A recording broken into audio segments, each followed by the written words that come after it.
Bonjour, nous sommes ravis de votre patience. Bienvenue dans cette nouvelle version améliorée de l'émission.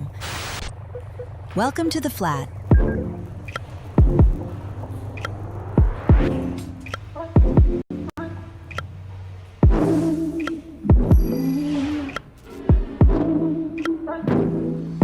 Footy from the flat is starting.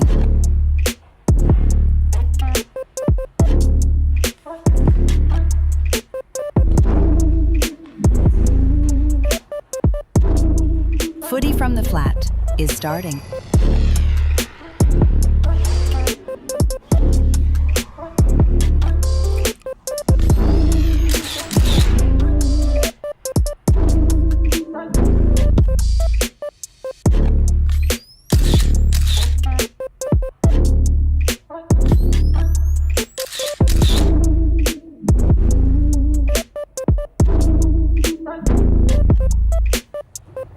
Footy from the flat is starting.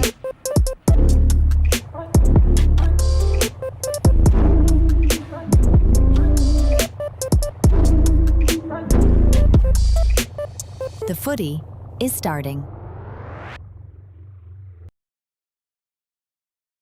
Bonjour, nous sommes ravis de votre patience.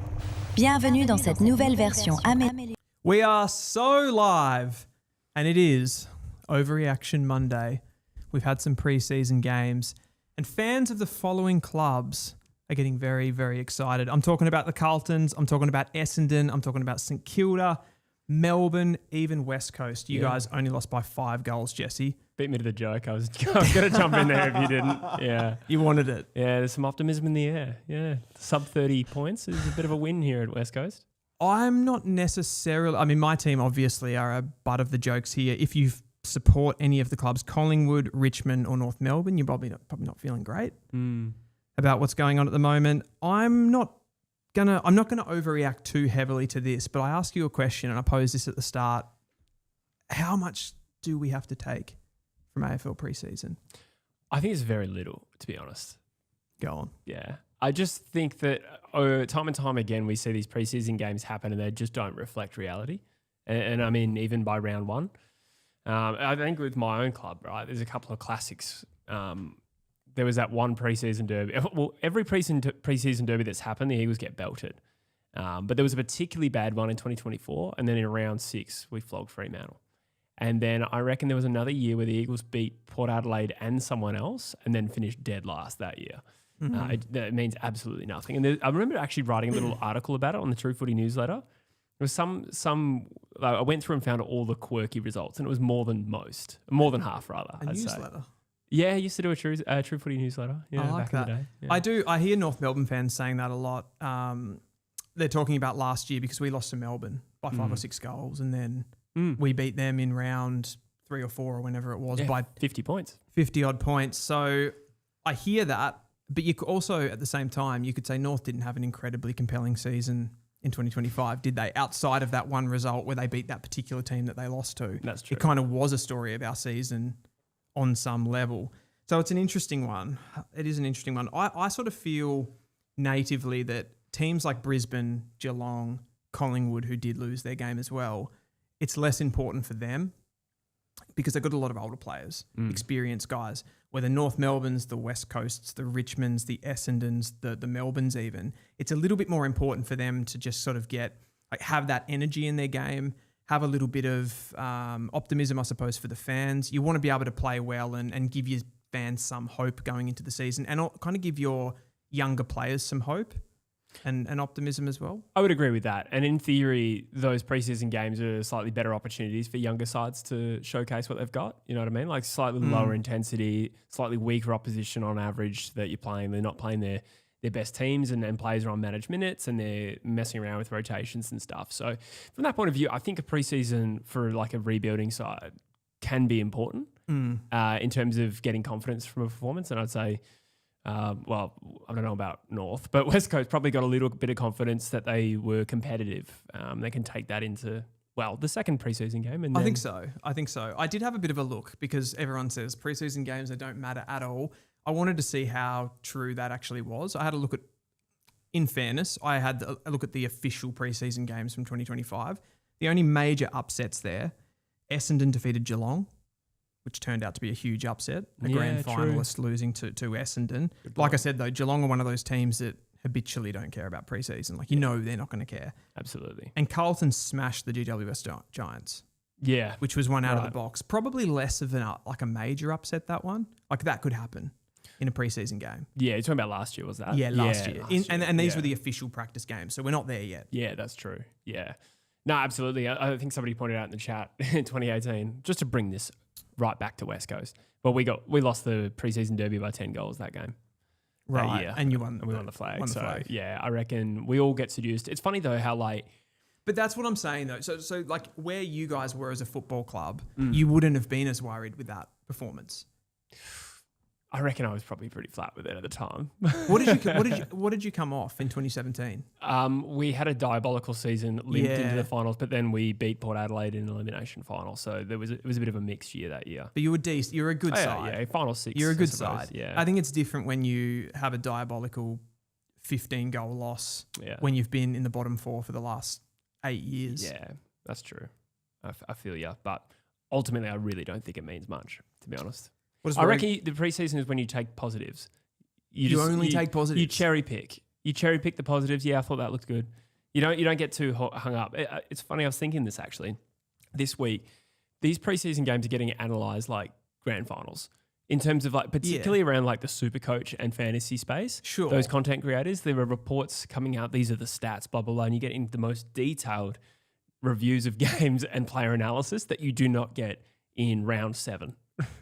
Or round 14. Yeah, I would agree with that because it's more for them. It's more important now. Yeah, and these games get magnified so heavily, and it's because we're also starved of footy as well. But ultimately, I reckon I've seen plenty of preseasons with just any team where they look dog shit in the preseason games, and sometimes they, as a loading thing, what they do is they go into these games a bit overdone. Yeah, they go in a little bit knackered. They have a really heavy training load that week.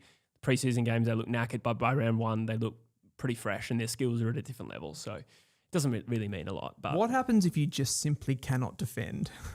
I'm not going to say who I'm talking about here, but what if there is just zero defensive transition, no accountability for your man, and you just really don't have the appetite for the contest? What about that? Yeah, it's hard to believe that whatever team you're referring to was coached to not go that hard.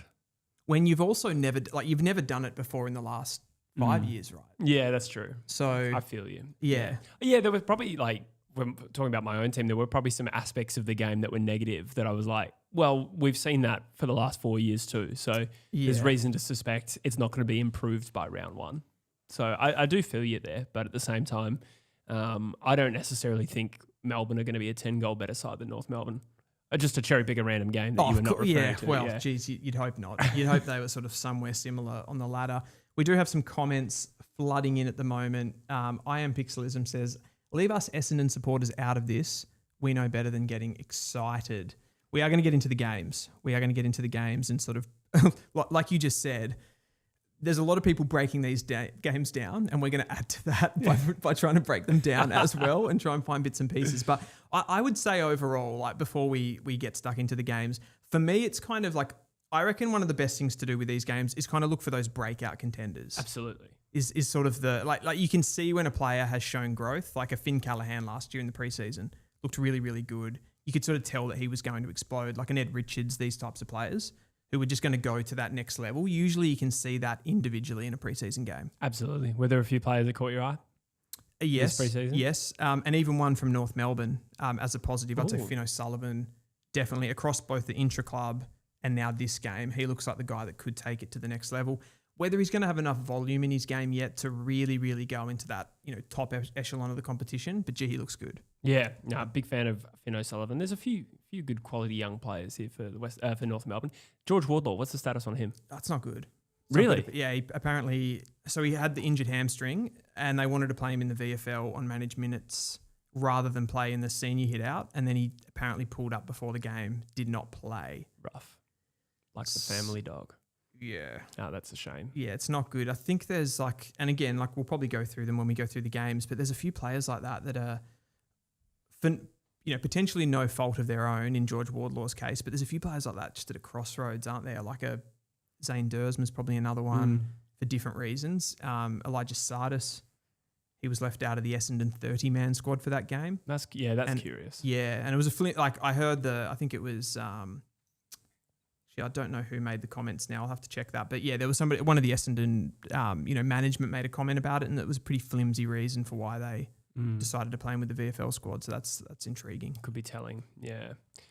Just want to give a shout out to Sideline FM. We are also live on that audio only platform. The link is pinned to the chat. We have 161 on YouTube. Thank you so much. Wow. And we have a handful on at Sideline as well, which is a brand new platform. We have a message in Sideline. I want to shout out Cold Charlie, who says, "You guys are wrong. Saints to win the flag and not drop a game." Thoughts? Would that be clickbait by any means? I don't know. Wait, say it again. They did. He said, "You guys are wrong. Saints to win the flag and not drop a game." Drop a game. Yeah. Okay. Yeah. Well, if you extrapolate their preseason game against the Gold Coast Suns, they might be the flattest team right now, Gold Coast, off their preseason week. It's probably actually, in reality, it's probably whatever team had the most injuries. I didn't take anything from that game. Oh, absolutely. I watched that game, and it was it was a weird one. It was like very dewy and slippery, typical of that kind of Queensland, far north type weather. But yeah, it was, I don't know, players fumbling the ball. I'm unusual that the Saints handled it better than the Suns, but they had a fair few out, didn't they, the Gold Coast? Yeah, but I mean, the Gold Coast have been consistently, like over the last few seasons in those types of conditions, they've been consistently better than their opposition. Like they haven't dropped a game in Darwin. That's true. I don't believe, which has been that bar of soap. I was at the Blue Abroad event on Friday night, and there was quite a few beers, and there was a yarn, and I reckon. No, actually, I think the answer was that Carlton had won at Metricon, but not Darwin. So Gotcha. What I just said was very pointless. I'm sorry. Oh, good. Thanks. Yeah, that's what you bring. Make sure you subscribed, everyone. In fairness, though, like they are also good at home.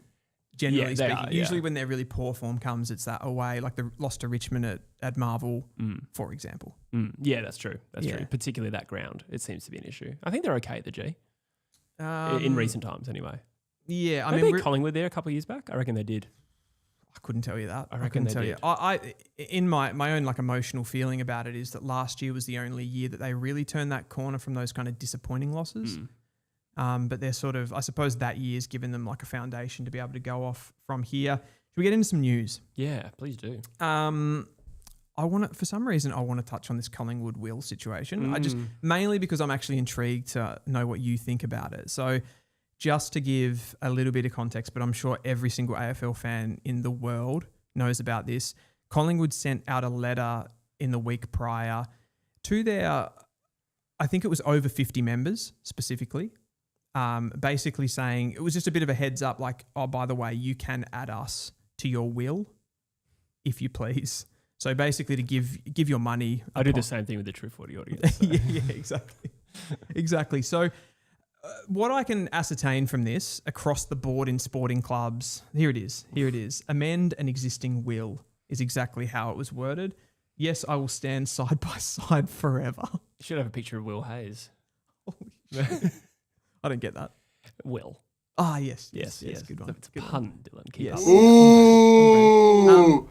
So what I can ascertain from this being that, like, maybe the uniqueness of this situation specifically is that they're soliciting. So lots of sporting organisations have a program like this where you can give money, and their elderly fans, I mean, most people know that they can give money to anyone that they want when they die. I think that's kind of understood by most people. The solicitation is perhaps why it's gone like wildfire, and the fact that it's a Collingwood Football Club, in that they're kind of really going out, they're trying to get people to understand this is something that they can do, and maybe trying to play on that emotional side. Yeah, absolutely. I think the optics of it are diabolical, to be honest. But I was trying to theorize what led to this decision from Collingwood to make this, and the only way I can think of a justifiable thought process is, do they get feedback from their fans already about how can I leave Collingwood something in my will? Because there are diehard Collingwood fans where that idea is not crazy to them. So I don't know. Like, that seems weird. If they're getting so much feedback, they decided to have an action plan to drive that. But the optics of it was a poorly calculated move, because it's been received terribly. Just in the fact that it looks like a revenue raising strategy. Yeah, absolutely. And leaving things in the will. We were talking about Well, it implies a reasonable donation there as well. It does. So like, it's leave not, us $20. Yeah, exactly. It's not like keep paying your annual membership. Yeah. Kind of thing. So it's there's a significance there to it. I don't know. It feels weird. And particularly, I don't know, you naturally put your own football club into this and you go, how would I feel if North Melbourne did it? And they've already taken my childhood. So imagine wanting to take this from me as well, wanting to take your money after you die as well. Yeah. I think that's I think it's a big one. What are people saying in the chat? I'm interested to know. Pommy's saying sideline, not talking about the Collingwood situation. Yeah, people saying like they don't have enough money. That's another, I mean, I don't know if that's relevant, but I suppose they're a big club, right? They've got a lot of money. And I suppose from people's point of view, most people would rather maybe see that money, kept in the family. Does it need to go to a football club? Should it go to charity? Those sorts of things are also talking points. But totally. I just wanted to check that one with you. Yeah, I don't know if I'd leave West Coast anything in my will. I'm incredibly poor for a start. Yeah, they wouldn't be getting much out of me either. But I don't know. Yeah, it's like it would. I mean, if I had children, I feel like that would be the first place that it would go, as opposed to a football club. Yeah, yeah. Well, I mean, West Coast is probably equivalent to Collingwood in terms of like wealth. So it's just an utterly bizarre idea to me. But yeah, it's a weird one. Yeah. Rogue Rogue Riot, what does he have to say about it? Is it ominous? Is it what he's referring to? Rogie, yeah, because Rogie's a Pies fan. Yes. I am actually interested to see what he says. I think above that he wrote Side by Side Forever or whatever it was. Gotcha. Yeah. Gotcha. Yeah, it's a bit murky. It's definitely a bit murky. Sideline FM has said in the Sideline chat, it's so grim. I think that sums it up. Yes. I would absolutely agree with that. Okay, there's some contracts. Yeah, a couple of big contracts. You had for me. Sam Durham signed the biggest ever Essendon contract, I think, or the longest. Okay. I can't remember if it was the biggest or the longest, but good result for the Bombers. I think it was the most money. Yeah, that makes sense. In this day and age, like any contract. They love to report on things like this, don't they? Yeah. I think Toomey broke the story, but yeah, it's always like, it sounds grandiose when you say the biggest contract in Essendon's history, but reality is he is just the best player right now for Essendon, or demanding the most biggest contract. So positive news for Essendon there with obviously the Zach Merritt situation still unfolding very slowly. But in negative news for Essendon, they had made a big claim that they were going to go after Josh Weddle. And Weddle has re-signed for 4 years with the Hawks, which is largely unsurprising. And it takes him to free agency. So if he becomes the player that we expect him to be, that next contract could be one of the biggest in the AFL. That is the one. Which is saying something in this day and age. Yeah. For sure. So, sorry, just repeat the last bit that you just said to me then. I kind of already forgot because I meant to the chat. I think I said that 4-year deal takes him to free agency. That takes him to free agency. And that next contract will be enormous. So I couldn't help but notice, like, this is the quotes when he was interviewed after signing this contract. Josh Wood said, he said, "I knew where I wanted to play my football and I didn't see it at any other club. When that offer came out, we were like, wow, thanks, I guess. But we knew all along that I was never going to be at any other club. I love being at Hawthorn. Our goal is winning a premiership. And I want to win a premiership specifically with these guys." Probably the least surprising thing, to be honest. Yeah. Is he showing his cards too early? Probably not, because in 4 years, people are going to forget that quote. For some reason, I took this a little bit as a dig at Zach Merritt. Right. In the sense that Merritt was going to go to Hawthorn, didn't get... I mean, not literally. He's not literally having a dig at Zach Merritt, but there's like a little bit of there of like, well, I want to win the premiership with these guys, and Zach Merritt turned his back on his guys to come to Hawthorn. It's kind of that, that fake premiership ideal where you leave the guys. It's like, I want to win it with these guys because I've built a relationship with these guys. And if I go to another club and take money from the Bombers, or I take money from St Kilda or wherever it may be, that's not a real premiership. Yeah, I would tend to agree with that. I have thought that what is the value of a premiership to Zach Merritt if he's there and they win it in his first season? It's a weird one, isn't it? Yeah, just to be there on grand final day. I feel like it would take away a lot of the magnitude of winning a premiership if you've made that, if you're imported into that side to a top team. Yeah.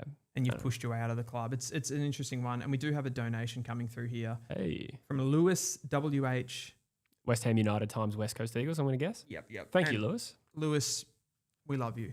We absolutely love you. Thank you so much. because you always get involved. Afternoon, boys. Hope you had a good weekend. Jesse, do West Coast start using their picks to bring in mature bodies now before Tassie comes in? Or do we stick to the draft and get young talent and sign freebies? Good question. I would say that this is like the last compromise. They're all compromised, aren't they? The last draft before Tasmania really pillages it. West Coast likely to have a very early pick. I would say that should be held sacrosanct. Use that pick. Unless, there's a Chad Warner-esque type player. Chad Warner won't be out of contract this year, so I'm going to say that's not likely. So I reckon West Coast hold that pick. If there is an opportunity to trade picks round 2 and round 3 for more established players, I think that's a win. But, I think we can see from our preseason games the positivity around guys like Dersma and CDT, in addition to Harley already, and other guys we've drafted early. We want more of that. So I'd say one more hit at the top of the draft, and then the year after that, change the strategy. That's your opinion. Is that what you think the club would do? Because if you look back to 2024, that's exactly the opposite of what you did. Yeah, that's true. I suppose the things that are hard to forecast from this point on is like, is there an established player that suits us? Because Liam Baker that was a mutual thing. He wanted to get back to WA, and it would just seem like a perfect fit. West Coast made that a priority. So I don't know, in the absence of a player like that wanting to come west, whether West Coast would actively shop that pick one or, as a split and then trade for someone else. So my expectation is they hold it. I don't know if there is going to be another Baker situation. I'm putting you on the spot here, but like who would be a player that you would entertain, like you straight away going, yeah, I'd take him instead of the pick, where it would be an obvious one. Just pick one on its own? Yeah. Oh, probably Chad Warner. Yeah. Yeah. You take the Chad. Yeah. I think that's fair. There's some other players. Cozzy Pickett. Yeah. But neither of those are likely with their contract statuses. No. But I think, top end talent like that, you would absolutely jump at it. Then the more niche question is, would you trade one down to 8 and 12 or whatever that's worth in this year's draft, and then trade one of those picks for a lesser player? Yeah, that always seems to get floated with West Coast, doesn't it? Yeah. I think that's a WA factor a little bit. And you don't know if that number, you don't want to put all your eggs in that number one pick basket in case they want to go home or whatever. But it's always, even though in the last couple of drafts you've absolutely gone to the draft, you've taken your number one picks and your Harley Reid and your Will Dersma. It's been a balanced approach, I would say, on that front, because we did take Reid and we took Dersma, like you said. Yeah, but you took Jimby and Hewitt. You split that one. Yeah, we split that one. And then Bo Allen was a split as well. Yeah, but you've kind of been consistent that one where you split with Jimby and Hewitt was based on the characters of the guys up the top end of the draft, your Sheezels and your Wardlaws, who perhaps didn't want to come. Yeah, and made that clear. I mean, character's probably like a harsh word it implies. I don't think. Sorry. I know what you mean, though. I mean, I think homesickness was ambition, a factor. perhaps, or something of those players. Yeah. So I think it's a case-by-case thing. And I don't know too much about the 2026 crop. I know that probably the two best players are going to be unavailable to their club tied, like Cody Walker and Dougie Cochran. So too early to tell to get too far into Eagles' list strategy. Yeah, I think. Rogie says when he dies, he's going to leave all his money to the Dacos breeding program. He did also point out, Rogie, just pointing out, North also have that option to leave money when you die. I know, and I think actually like pretty much all, like most sporting organisations have this as an option. It was the actual letter going out. Yeah, that was the news part of that. What else we got here? Noah_Sir says thanks, I guess, is brutal. Yeah, it was very. I suppose he's just kind of saying it how he feels, right? Basically, that he was never seriously entertaining the offer. Yeah, I think so too. Yeah, I think that's just the case. Like, how many players really leave Hawthorn unless it's because they can't get a game? If you're a valued player at a club like Hawthorn or a club like Geelong, or even Collingwood, I suppose one exception is they lost Ollie Henry, who they would rather have kept. Not a high caliber player, but like a player that had a great season. He was like young and up and coming. Yeah, like that's a rare case. But then he just went to Geelong to play with his brother, right? Somehow still took a step up. Yeah. So when you're a reliable club like that, you don't tend to bleed those kinds of players. I don't think Henry went for a bigger contract necessarily. No. That would have been purely to play with his brother locally. Yeah. Thought he could maybe get the best out of himself going home. It does ask the question though, and this one that you and I keep having back and forth over is Ben King. Mm-hmm. And I've been consistent in the Weddle camp here that, like, why would you leave that club? Like you're clearly in the best team. Like you're not going to get pushed out. Ben King, he went to another level last year, and I just think you'd want to stay with that group. You've done the hard yards. You're starting to reap the rewards. Why leave now? I think there's arguments both ways, to be honest. I agree with you in theory, but what if Collingwood can get Butters as well? Butters and Ben King. So here's a question. Here's a fucking question. Do you think Collingwood would be, if they had Butters and Ben King in their side, are they more talented than the Gold Coast Suns? No, I wouldn't say they're more talented, but that kind of ignores the other benefits for Ben King going to play in Melbourne, right? Yeah, you got me there. Yeah, it's a temptation to play for, if you're a Victorian man, to go, or girl, female player, whatever, but to go play for a big brand in Collingwood, and then, your twin brother and your family are in the same state. I reckon there'd be some appeal. Yes. Jesse. Hit me. What else do we have? You're going to hit me. Did you see Sam McClure's A-grader list? I saw This gets so much airtime, doesn't it? It does. It's crazy that we're talking about this as well. I've seen it, I've kind of seen the hype around it over the last couple of seasons. I remember, I must say, this one I haven't fully gone over, but I remember last year seeing that Isaac Heaney wasn't on there. And I know he's very explicit about a player having to have like a number of seasons at the top form, but Isaac Heaney not being in there last year was just absolutely crazy to me. And I think he might be in the newest one. Yeah. I think he dropped off McGovern as well, when at the time McGovern was the reigning All-Australian. And I think he said, what's he done lately? Yeah. I saw a tradies post on Instagram, and it was like Mitch Cleary's quote, which just said, "Do you even watch footy?" Yeah, I love that. I did enjoy the bantery kind of promo they do for it. It's good. So I was actually more intrigued than usual. I appreciated it. But I'll give you some highlights. Yep. I saw off Instagram. Yep. No Bailey Smith. Thoughts? Has to be an A-grader. Yeah. Has to be. No Cozzy Pickett. Has to be. Max Holmes.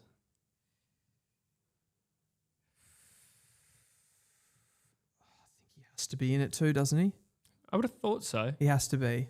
We did our own A-grader list last year, and I can't remember where we left. I wonder who's in it that I would take out. True. Too. I think we did that mid-season. Yeah. So there's more data now. Yeah. Josh Dunkley was also left off it. I think he's kind of it. Yeah, I think he's an A-grader, to be honest. I think Dunkley's the kind of player that you could leave off being a superstar. You could say he's not a superstar player. Yeah. But he's an A-grader, isn't he? Yeah, he has probably. to be an A-grader. Yeah. It's Like, that's just so arbitrary, though. Yeah, I know. What is what is an A-graders list? I don't know what the equivalent is. Is it the equivalent of saying in like soccer you're a world-class player? Yeah. Because that's a high bar. But I don't know if... Oh, okay. World class is probably A+. Yeah, that's what I think too. Yeah. Like A grade to me is just like you're one of the best players. Yeah, in I the think you're in the competition. top caliber. Maybe not the In very your- top. in your In your position? position. And I do think that Yeah. it's an iffy one where like I don't think there's a certain amount of A graders that it doesn't need to be capped. No. Because you can have 10 similarly ranked midfielders, and you can't just arbitrarily say, okay, well, only the top 7 can be A graders, but the other 3 who are basically the same level, we're going to exclude. So it's very messy how you do that. 100%. Does he have the lesser name non-superstar players such as like, I would say Nick Vlosten is an A grader. I would say Cal Wilkie is an A grader. Yeah. Josh Battle's an A grader. Pretty sure he didn't have Wilkie. I don't have it right in front of me. I just made a few notes. Tom Green was included though. I thought that was generous. Yeah. I would say, I mean, he probably is an A grader, but I would have a lot more, like why is he in there but say like Josh Dunkley's not? Yeah, that's true. Yeah. That's probably where I'd go with that. I'd like to see what people have to say about this in the comments.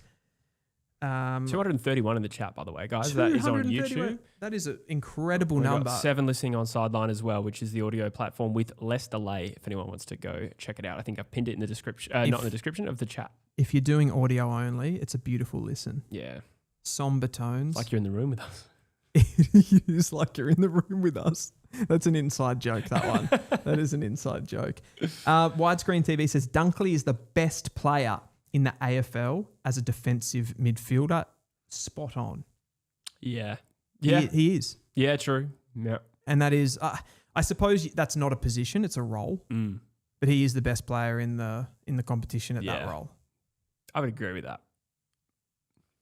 It's a tough one because some of them are niche roles, but still.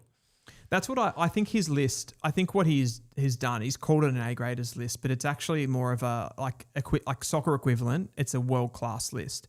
So he's gone, he doesn't put any of the shit teams.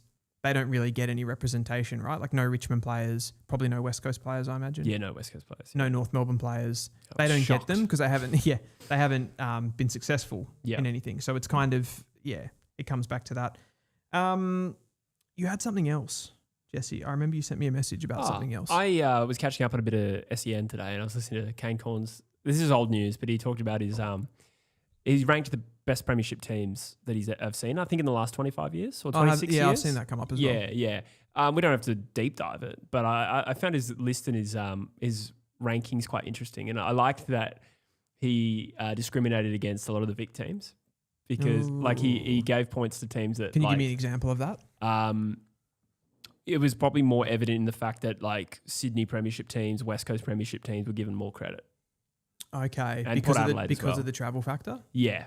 Right. So was it who he thought had the best ensemble of players? Yeah, but basically. Okay. Yeah. Okay, so it was dominance. Yeah, so the Western Bulldogs were ranked just about last because of their perceived lack of dominance. Pluckiness. Yeah, which is probably a bit unfair, but obviously someone has to come last. They're all premiership teams at the end of the day.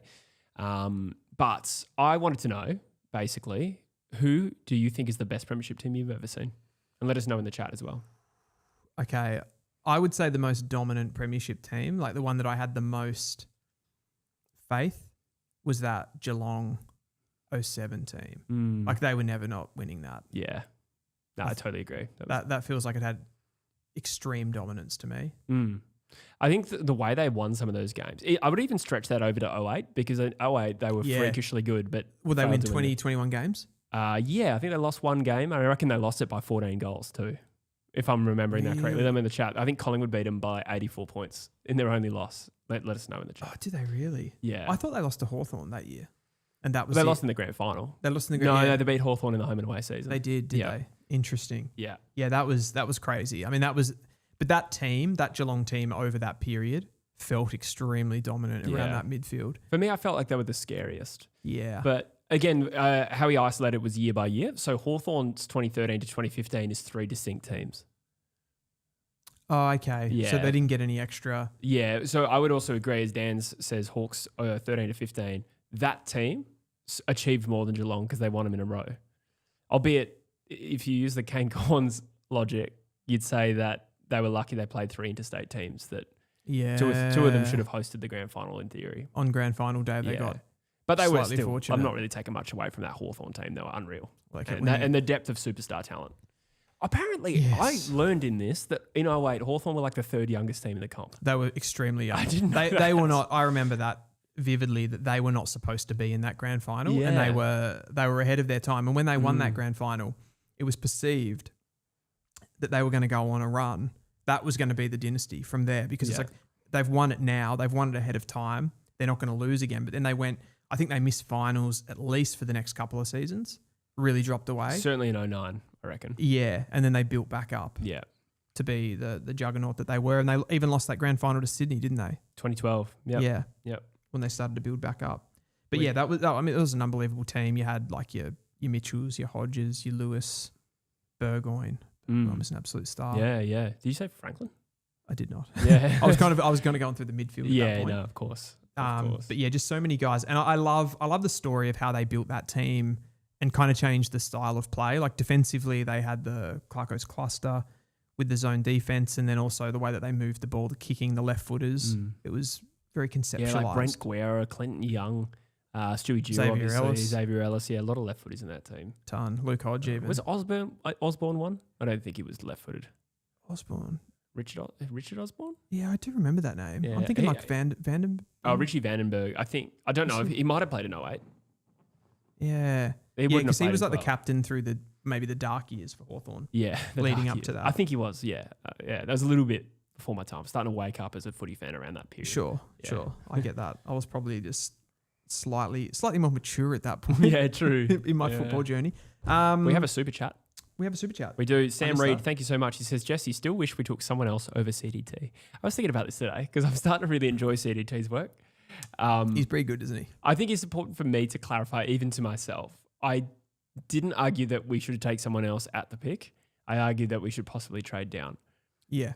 And that depended on the right pick. So as much as I'm pretty happy with CDT at the moment, I'll be very tight-lipped about my concerns pre-draft because I'm an Eagles fan and I have to pretend like that never happened. I made some comments that he might not have been suitable. So it'll be interesting though, like had West Coast traded down, the players we'd be talking about, Dyson Sharp, Sam Cumming, Jacob Farrell, they could also be outstanding players. Too early to tell. That's the thing, isn't it? Yeah, but I am excited by CDT.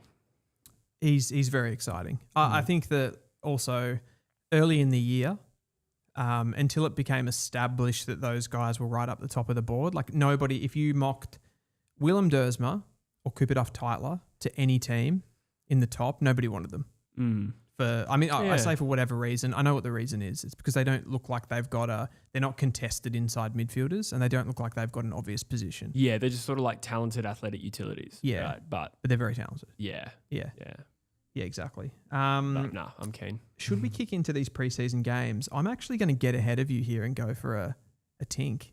Yeah? Yeah. Yeah, cool. It's not really on brand for me. Yeah, no, go for it. I might go after you. Oh. Or should we save water, go at the same time? We could. I'll leave you with it. Yeah, great. Great to be here, everyone. This is our first Monday show. A little bit of housekeeping to go through as well. Please close the door. Dylan asked if I'd like the door open while he tinkles. His pants were around his ankles as he said it. I love saying things where he can't defend himself because he's not in the room. Yes, great to have you here, guys. That first Richmond flag changed footy. I guess it would do. They were a revolutionary team. Not the only one, but yeah, that was a remarkable story. That Richmond team didn't rank highly in Corns' thing because I think he went through and listed all the role players. But and basically the conclusion was Richmond had a lot of role players, but I see it a little bit differently. I kind of think if you're looking at the strength of a football team, those role players are key, right? And the ability to employ a brand and play to that brand so consistently is what makes you a great team, not being a great team of individuals. As you guys are aware, probably by now, we are also live streaming on Sideline, which is an audio platform that is brand new. And the idea is that there is very low delay. So when we're going to be also live streaming the first game of the year, Sydney versus Carlton. And if you listen along on Sideline, the delay is virtually absent. It's a beautiful thing. Yeah. To get that direct audio it's like coming you're in the room with us. It's just like you're in the room with us. It really, really is. It's like you're here. I heard you talking about those premiership teams. Another one that came up to me was that Brisbane Lions early 2000s. It was from the early 2000s. I mean, it was probably like I was quite young. So it was slightly before my football appreciation could really kick in, but they were dominant, weren't they? Like Ackermanis, Voss, Simon Black, Nigel Lappin, those kind of guys. Absolutely. Scooter, the man. Oh, it looks like we have a couple of super chats. Thank you so much. That's the first time I've ever received a super chat where it doesn't have... Oh, it's got an emoji. It's got an emoji. It's got a GIF or a GIF, as it's apparently pronounced. It's a mic drop. Hey, thank you so much for that donation. Thanks, Scoot. You are an absolute legend. And Orc enthusiast as well. Thought of you, Dylan, thank you so much, by the way. Thought of you, Dylan, when Wardlaw got injured. Hope he recovers okay. As a D's fan, we just took that game a lot more seriously than North. Means nothing. So we're going to get into these. Yeah. We are going to get into these games. I agree to a level, and there's some things about that game and the way that North played early that I think were okay. And it looked like we were trying to do some things. I find it a little bit strange that a team like North Melbourne would come into a game, though, with that little energy. That's strange to me. Yeah. And the way that Melbourne just cut through us after halftime was odd. It was a West Coast-like. It was very West Coast-like. And it obviously it gives you you've got those memories of teams just doing that to North Melbourne, and we just kind of put the white flag up. Yeah. And it felt like that. Fair. I do want to go through a little housekeeping before we kick into these preseason games. I'll do the housekeeping. I'll go to the bathroom. Bada bing, bada boom. We'll talk about the preseason games. Good. First of all, I also want to let you guys know that this show is brought to you in a partnership with bets.com.au, which provides game previews and predictions that are statistically and analytically driven, completely free, and also let you know which Aussie bookmakers are providing the best odds on the selected markets. We are also having a game day squad competition this week, Dylan. Do you know about this? I feel like I sent you the screenshot of my plan this week. Yeah, you did. And I was sorry. I was just reading the comments. And I was extremely distracted. Everyone's like, Dylan didn't wash his hands. I'm like, I fucking did. It was a quick piss. Yeah. It was a quick piss. Oh, it actually was remarkably fast. It was fast. I'm not going to lie. Yeah. Game Day Squad competition, guys. So, for those unaware, we're also in partnership with Game Day Squad, which is a brand new fantasy platform. And the competition this week will be for you guys. Let us know. Let us know in the comments. Actually, I just realized that's going to be tricky because I want people to comment their prediction for a certain game. If they put it in the chat now, it's not going to be saved. No, not in this chat. No, it's not going to be. It'll have to be in the. It'd have to be in the post. The big boy post chat. Show. I really wish that had crossed my mind. Yeah. Before I had said that. Basically, we are going to run a competition for the Brisbane Lions versus Gold Coast Suns practice game on, I think it's Saturday night, one of the two, Friday night. We need people, after this video is done, after this show, come back and comment your prediction for who is going to score the highest amount of points this preseason practice game between Brisbane and Gold Coast.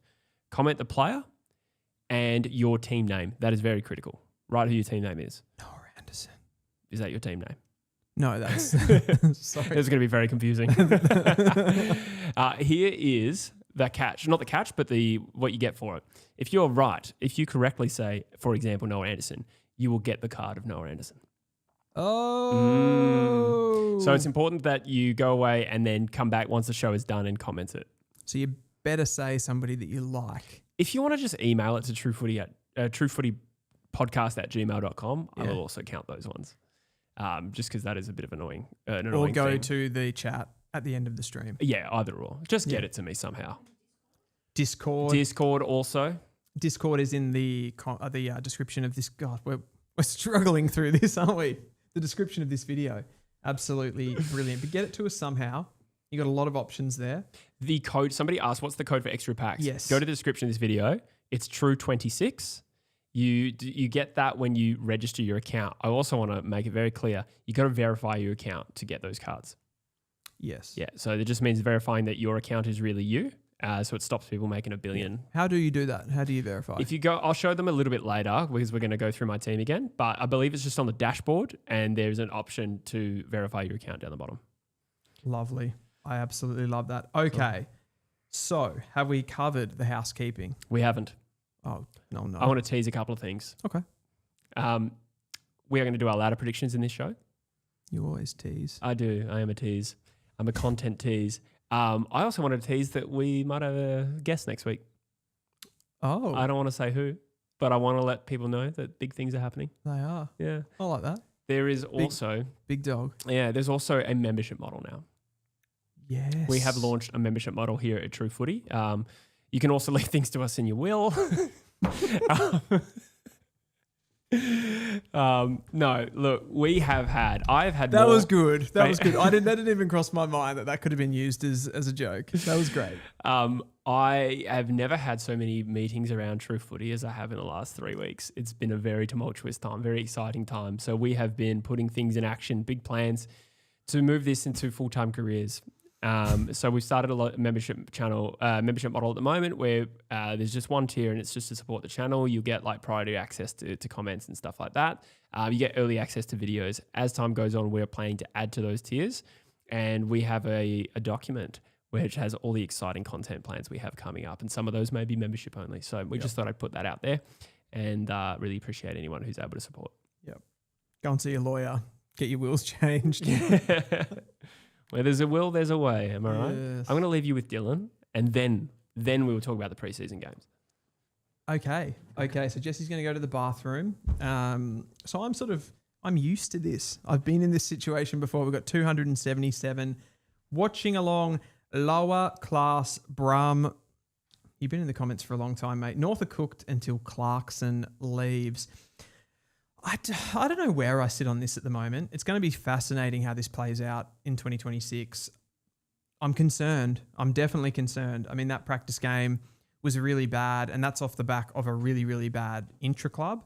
We've obviously got the second practice game coming up, which is, I suppose it's a little bit more of an official match, given that it's kind of like put on by the AFL and it's like it's on KO and all those sorts of things. So we've got that one to come, which will be really, really important. But ultimately, it is going to come down to how we start the season. But we can't keep putting up these performances. And I don't see what this young playing group, I don't see what they've got to kind of give themselves, like what evidence do they have that they're going to be a competitive team this year? If you're playing like this in the preseason games, when you're a team that's barely won it, what did we win? 5 games last year? So we need to win more games. We need to be more competitive. We need to bring more energy to games. So I don't know how much of that you put on Clarkson, how much that you put on the team. I guess we'll kind of go through all of that, but it's an interesting question. Thank you, lower class Brum. Code for the extra packs is in the description of the video below. George says, if we lose to West Coast, it's going to get ugly amongst the supporters. Yeah, so what's that, round 2? Off the top of my head. I haven't fully been through the fixture. I know we play Port Adelaide early. And I think, like, if you actually look at North Melbourne's fixtures at the start of the season, they're quite favourable. So we've got to utilise that. We've got to get off to a good start. I think if we start really poorly, like if we're sitting at, 1-4, 1-5, something like that to start the season, it's going to get ugly from there, I think. So fans have a bigger expectation. The players are coming out and saying that and acknowledging it. So we just need performances. And like if it doesn't come in the preseason, that's okay. But you'd sort of expect that it would for a team like North Melbourne. So I'm a little bit surprised overall. The Chad Phillips says Clarko doesn't have the cattle or recruiting team he had at Hawthorn. North's backline is absolutely deplorable. Thoughts, Dylan? Why don't they address that area? I think you're spot on. Like Clarkson doesn't have the same competitive advantages that he had at Hawthorn for a lot of reasons. Like it's partly the resources of the club, but it's also the fact that like he was very young and hungry when he went into that first job. It was a bit unexpected that he got the job, and he put a lot of his, I suppose, like soul into that position, I feel. And I don't think he has that anymore. Like that's harsh me criticizing him from the outside, but I don't think he's going to the same lengths now. He's largely kind of, I suppose, existing off his reputation to some degree at the moment. I missed the first 60% of what you said because I was tinkling. But was that about Clarkson, was it? It was about Clarkson and North Melbourne in general. Like essentially I'm saying that the preseason games don't matter because they don't. They don't factually mean anything to anyone, but you would expect that North Melbourne would put in a little bit more. And you talk about the back line. Will we see a coach sacking this year? Cool name, by the way. It is deplorable. Our defending is deplorable across the ground, whether that's from the forwards, the midfield, or the back line, but particularly those key position players, like they're just not there. Not there. Just want to shout out, we have a total of 314 people across the 2 platforms, both YouTube and Sideline. Just want to say thank you for being here on this Monday night, and chuck a like on the stream if you don't mind at all. That'd be great. Thank you so much. And subscribe to the channel if you're new. Yes. Oh yeah, please do. Yeah, we are at 21 short of 36,000. Should be driving that a little bit harder. That's what Collingwood should have done for the Will thing. Instead of sending a letter, they should have done a YouTube video and gone like full live stream, full promo, and been like, smash the like button, subscribe to the channel if you're new. Yes, brilliant. Okay, Jesse, I'm so keen to get into these preseason games. You probably saw a lot of them, more of them than I did. You attended the first one, didn't you? Hawthorn, 111, defeating Geelong, 94. What was it like being there at Dingley? I don't even know where Dingley is. Down in Dingley. I've been here 9 months. I don't know where Dingley is. Down Dandenong way. Oh, I didn't really. I just put the. I want to say sat nav, but that's like a specific brand, isn't it? It's so boomer of you. It is really, yeah. That's a really old fashioned one. Sat nav. Put it in Google Maps. I don't know. Fuck. I put it in there. Went down there. There was quite a lot of people down there, a lot of Hawks fans, and it was 35 degrees. Mm-hmm. There was like a grandstand area, and you couldn't really, because of all the people that were trying to get into the shade, I had to stand out in like 35-degree heat. So I got really fatigued quite quickly I bet. In the heat and left just after half time. Yeah, okay. But the game was interesting. Geelong got off to a flying start, and it was a bit of a game of 2 halves because Hawthorn then sort of worked their way back into it. The things that stood out to me from an interest point of view, Ollie Dempsey was largely playing midfield in this game, and he looked really, really fucking good. And I've been critical of that move. I'm like, they're just going to put him back to the wing.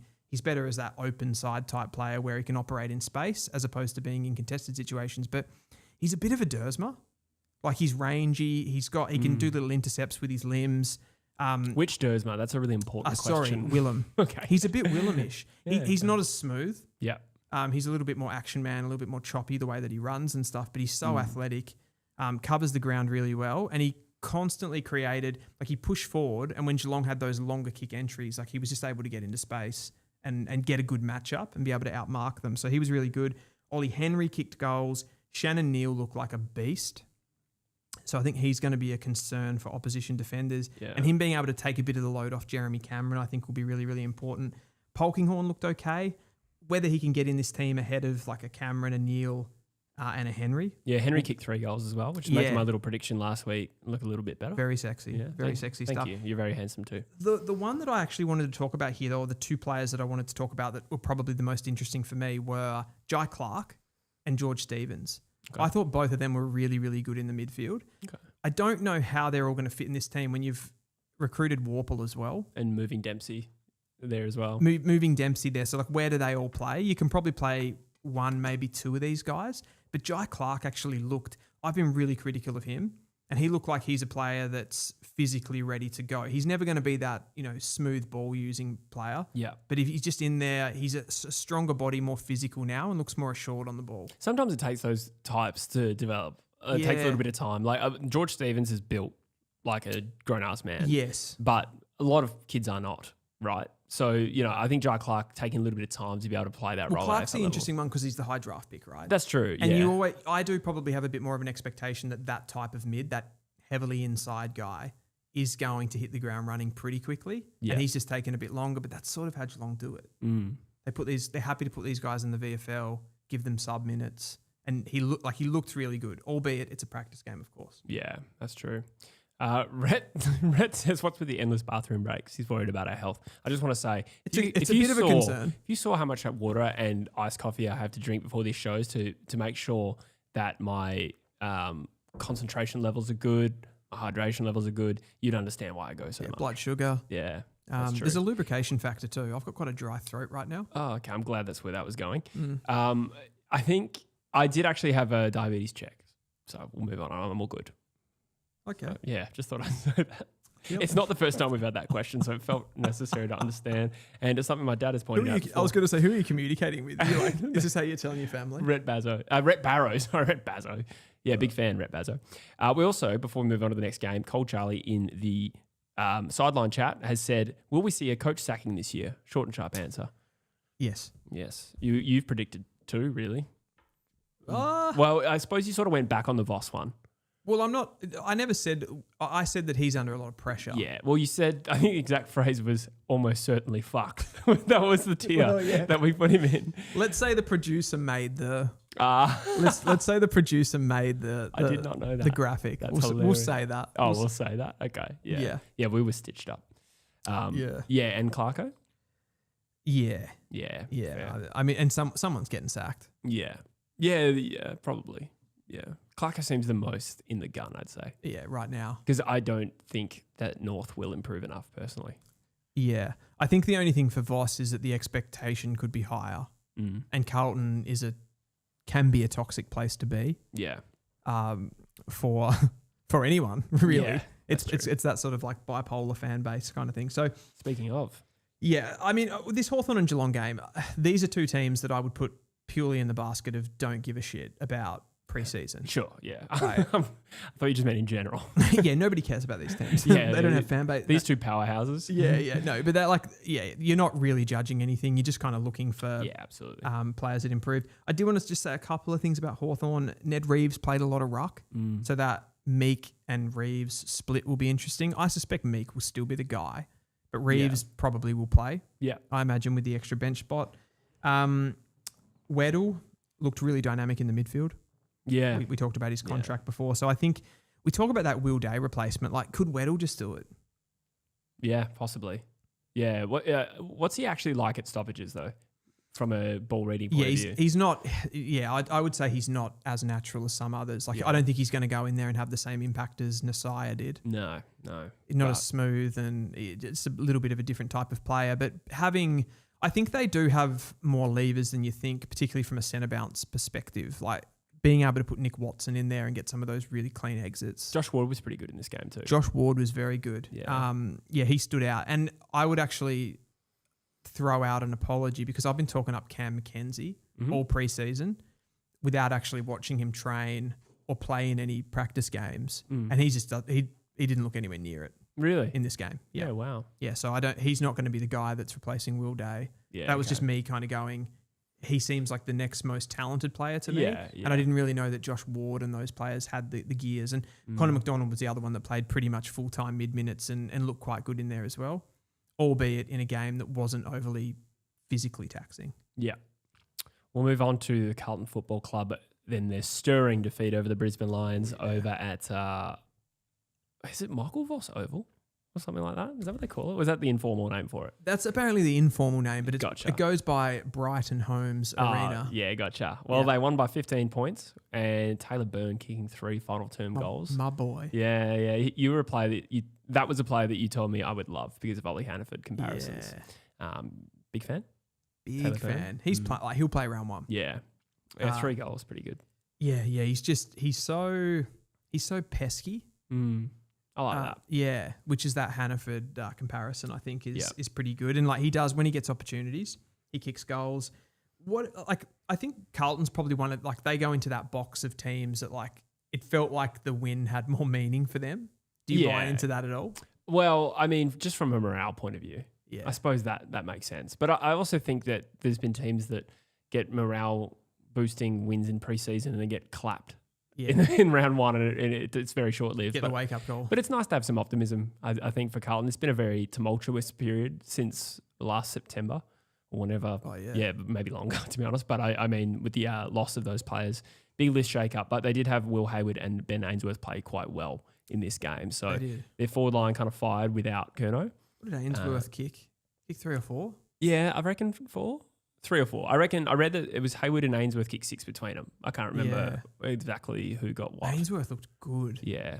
I think he might be their best pickup. He's a good player. Yeah. I was surprised that he went so cheaply.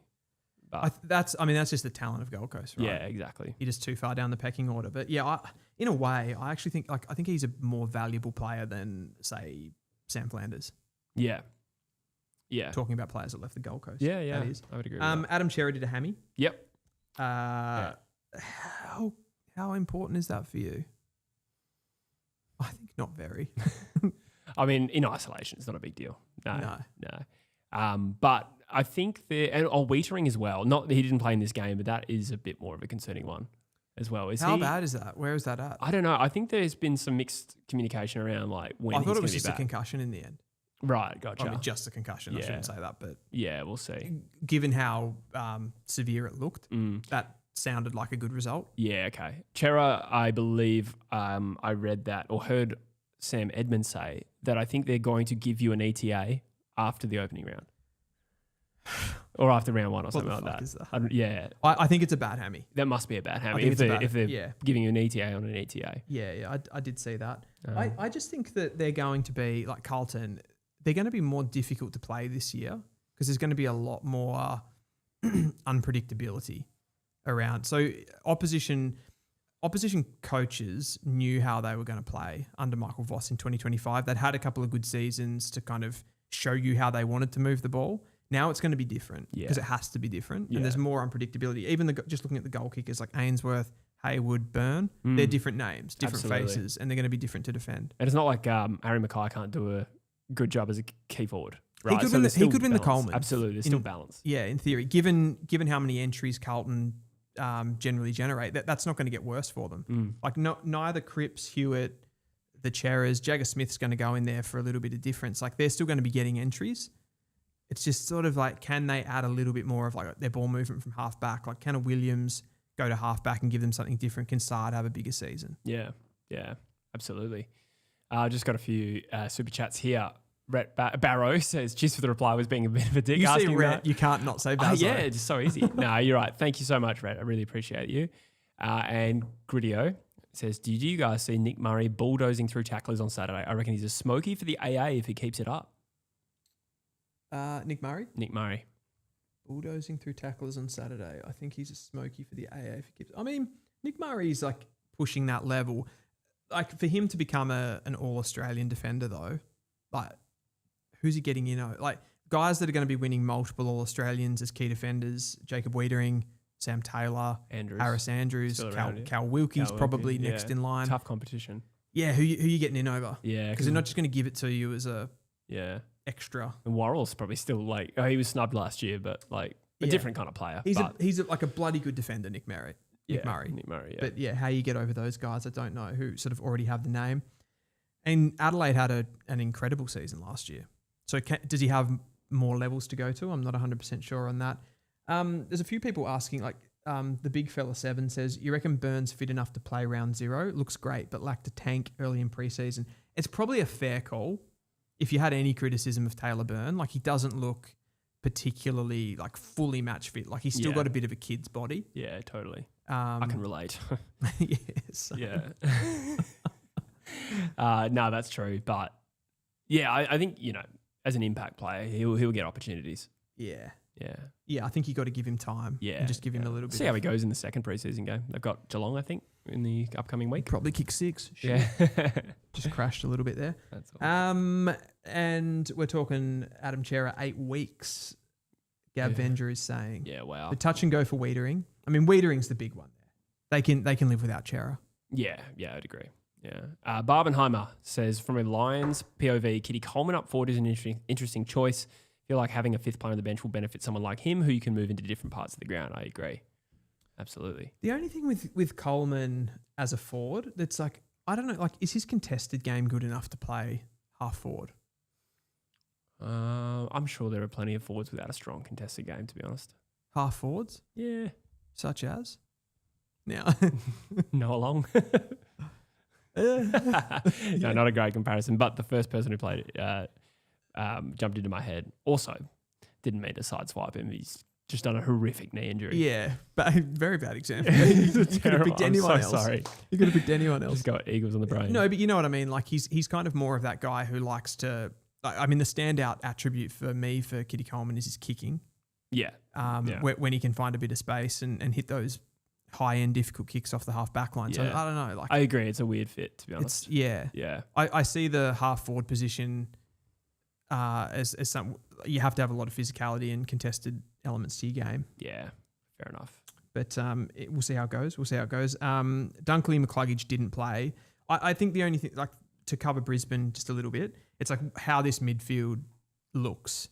Do you think Chris Fagan changes anything with the midfield group, or do you think it's just going to be plug and play as it was? Like, does Will Ashcroft get a bump? Levi Ashcroft was really good in this game, and you still got your Dan Annable. Yeah, I reckon I think Will Ashcroft will see more time in there. I think that's the player you give more minutes to, or more prominence. What's the word for it? Like, who do you take away from? Lachie Neale. So you just... Well, I think it's just a natural progression for a guy who's turning 33 in 2026. Yeah, I think, and aside from opportunities coming through injury, which is likely to happen anyway, I think Animals, without like having any insight as to what's likely, I think Annable would be the one I'd sideline and make him earn his way into the side. They don't need to mess with the midfield. He's lost a lot this offseason, Lachie Neale. Yeah, that's true. No, I think, Fagan said midfield mix isn't changing, says Dan Verino. That sounds like a lie. I think at some point they'll need to tinker with it. Yeah. It really depends how the season's going too.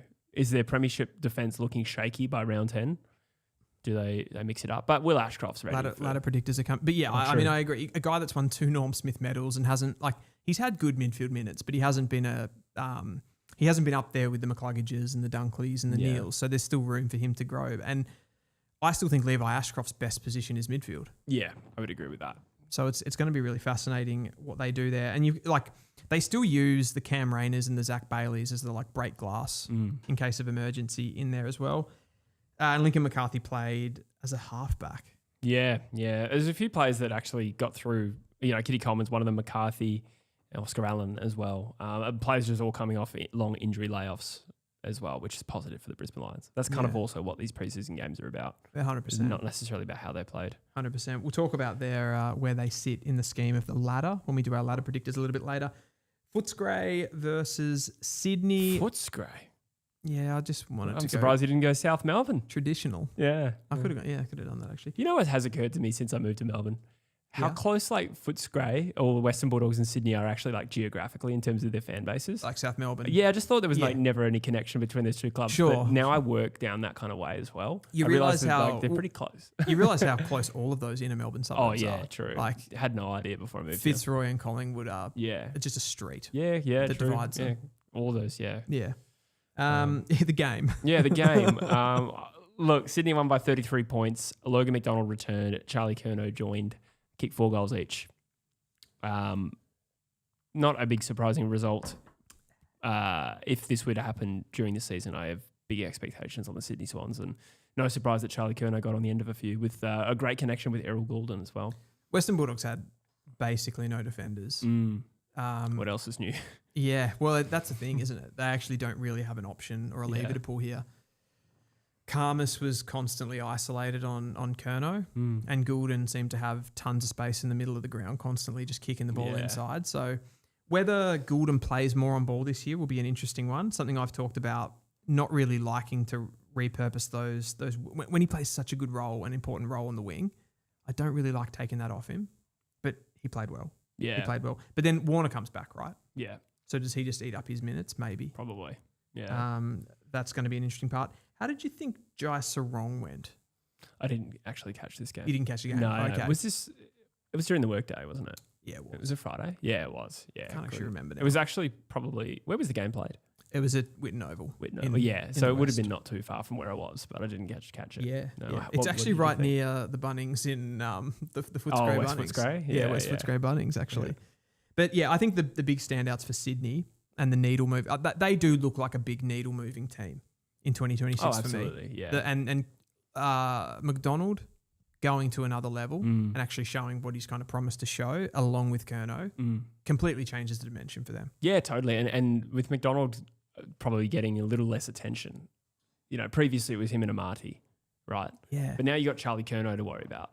That opens the door a little bit for someone like a Logan McDonald. He's not getting that big dog anymore. No.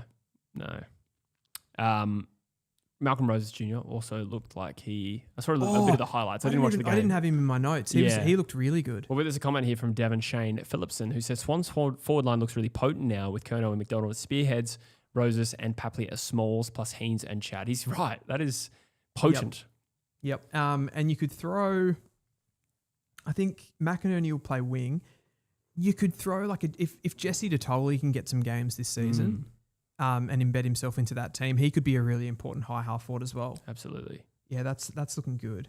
Yeah, they're going to pop. They are going to pop. I'm so confident that they're going to do a lot better this season. Yeah, me too. The Dogs, not much to say here really on the Dogs. The defense looks shit and they look really good from an attacking sense again. I think Richards didn't play, Bont didn't play, Treloar didn't play. It was Fraser, Sanders and Libba in the midfield. Yeah, Sanders is probably still going to be have that problem of not being able to get inside as much as he liked. Lockie Jakes played halfback. Yep. Yeah, that's right, and did pretty well, I thought. Arthur Jones played well from what I read. He did, kick 3 goals, and Croft looked good as well. Oh yeah, Croft is good. He's a good player. Good player. Yeah. Did he play forward or back? Forward. Yeah, okay. I wondered if they'd play him back. Yeah, this is the thing. They haven't fixed any problem. Yeah, other than going big for Wilkie, were they also in for Jordan Butts? Did they go for Karmas? No, Karmas nearly went to Carlton. I'm mixing that up. Yeah, and it ended up staying. And someone else. Oh, did they go for Sarong? I don't know if they did, but who they did go for? Tyler Young. Right. So they just came up short. So they just didn't get anything. Yeah. And they got Buderick. Yeah, that's right. Yeah. He'll probably help, but to what degree? I don't know. I mean, they don't need to do any. If anything, they probably need to kick less goals this year and just be more defensively accountable. Yeah.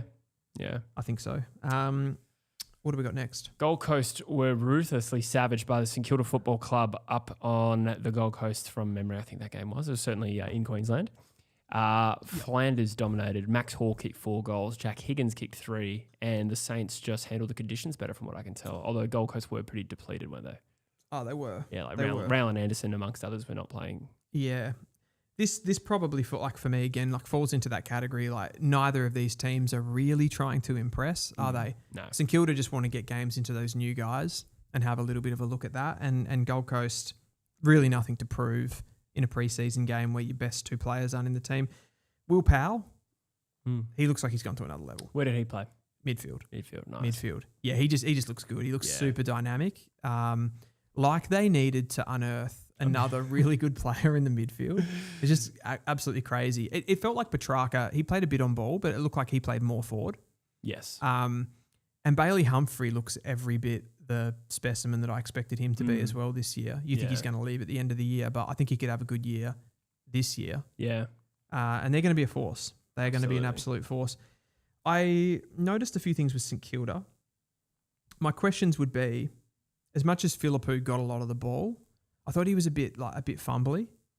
It was tough conditions. It was tough conditions. Yeah. It was a fumbly game, but he seemed particularly fumbly at times, Philippou. So I wasn't overly impressed. You got Flanders, who did really well. And then my only other question about St Kilda, and we'll get to this when we talk about the ladder predictor, but like, what about their small forwards? Are their small forwards good enough? Jack Higgins is. Jack Higgins is good enough as a goal-kicking small forward. But did they have the... Is Dan Butler still there? He is, isn't he? Yeah. Is he still on the list? Yeah, Dan Butler is. He is. Webster went. Yeah. Butler's still there. But is Butler good at... No. Yeah, I was being slightly facetious there. I mean, Higgins does kick a lot of goals. Garcia would be the one, but he probably he's not quite there. A bit more of a mid? Yeah, probably a bit more of a mid, but he can play that high forward role. Yeah, okay. Boxall's going into the midfield. So they've got a lot of these mids, but I don't know if they've got the defensive fortitude from those small forwards. Yeah, okay, I'm with you. To really lock the ball in. But that's a conversation that we'll have later. Yeah, I'm trying to name another one. I mean, would you call Max Hall one? Oh, you would, yeah. Yeah? Yeah, he's a gun. Yeah. But I think they do want him to play more midfield this season. If he won. Yeah. I just wasn't sure how to... Max Hall's a great shout. Yeah. He was not in my mind. Yeah. And someone's saying, are you joking? Well, I just couldn't fucking remember. Okay. Oh, they got Liam Ryan. I forgot about Liam Ryan. Is he much of a defensive forward? No, he's not a defensive forward. But if that's what you're judging it on, then probably not the biggest play there. But in terms of transition play, he's still got it. He's good aerially. Yeah. And just like his speed and ability to play as a impactful rotation through the midfield. Like that was arguably... Liam Ryan. Yeah. Okay. That was arguably where he played his best football in 2025. So wow. I could see him getting up and playing a wing. Yeah, no, he played at stoppages. Yeah. I mean, he's not necessarily a strong contested player, but if he gets a yard of space in a stoppage situation, he's pretty good. Rangy as well. Yeah. Not going to be a high possession player, but also capable of the spectacular. So Lower Class Brum has just written, Gold Coast are the most overrated team in the comp, in my opinion. Dimmer's playing style is washed as well. Harsh. That's a mic drop. That is a mic drop moment. It is. I think the overrated part coming into this preseason is probably a bit real. Oh yeah, overhyped. They're extremely hyped. Like I've seen so many people put them top of the ladder. I don't know if Dimmer's playing style is washed though. Yeah. I don't know about that. Next game. Essendon D Richmond. The D stands for defeated. 118-68 was the final score, with Darcy Parish dominating, to be honest, albeit against a pretty young Richmond side. Nate Caddy kicked 4. You watched this game. You put it on your story. You put that. Oh no, it wasn't a story. It was a reel. Sam Grill to with Sam Cumming. This is how we do it. I loved that. I love how that's the thing. The first time I watched it muted, and then I watched it again later, and I was like, "That's good. That's good." I sometimes don't get Instagram. Like I'm probably too old for the app, but like you put something like that up and it gets bangs. It just bangs. Yeah. And like for no reason. Yeah, I need to start playing the Instagram game more. I don't do it. But in any case, did you watch this game? Yeah, that's what I took from that game. Mostly like what happens on Instagram. No, I mean, I think, does this game mean much? I think it had the intensity that both of these like young developing clubs would have been happy with. And I think I'd say Essendon took slightly more for the game. Like you said, Darcy Parish, a massive one for them. And Jacob Farrow did a couple of just really, really sexy things. Like where he just stepped in and out of traffic. Nothing. Like he's just able to hold on to the ball for that just extra second where other player. Stop looking at me like that. I'm sorry. He can hold on to the ball like a bit of, Pendlebury Bontempelli-esque in that manner where he can kind of draw someone to him, make a little step, and then open things up. So Very aesthetic player. very aesthetic player, a lot of time on the ball, and doesn't get flustered. And I really like that about him. So he was awesome. In defence? A bit of halfback, a bit of mid. Okay. Probably played a little bit of wing as well. Yeah. I wasn't too concerned about his sort of average positions or anything like that. Hussein El-Ashkar. He was pretty dangerous in this game as a Kako replacement. I'd still suggest that he's not going to get into the round one team, Hussein El-Ashkar, not quite. I don't think they'll go for Kako and Hussein. They'll go for one. Well, they'll go for Kako, obviously, if he's fit. It'd only be if Kako wasn't fit that he'd get the nod. And I wanted to talk about Sam Durham because he's so obviously like a step above. When you see him in a game like this, particularly when there's a lot of young players, he just rises above to the level. He looks so composed. He was still playing at an unbelievable intensity, which is, again, it's like surprising when you look at other teams that I'm going to talk about later in this video, in this live stream. Yeah. That didn't do that. Yeah. He was playing with an energy. Interesting. I like it. So we just have a sideline message here. It says, "Is Sarong the best player named after an article of clothing?" That's coming from our sideline chat. What's a sarong? It's a thing that you wear. I do know what it is, but I can't describe it. You gave me that it's a piece of clothing. It's like it's a thing that you a wear. Skirt almost. Okay. Yeah. Wait, just leave that one with me. Yeah. I'm trying to think of another player. While I Google this, what would you say? That's just giving me Caleb Sarong. Yeah. What did I you think it's of spelled Sarong, S-A-R, I think. Oh, Sarong, yeah. What is that Indian? Southeast. I want to say it's South Asian. South Asian. I could be wrong. Yeah, no, it is. Yeah. But it also says North African, East African, West African. There you go. Yeah, it's like that. Yeah, no, actually, I do know what that is. Yeah. He might be. Is he named? Is that what he's named after? It's his surname, so probably not. Well, it could be though. Yeah, you mean like could the name have come from that item of clothing? it seems incredibly unlikely. Okay. Yeah.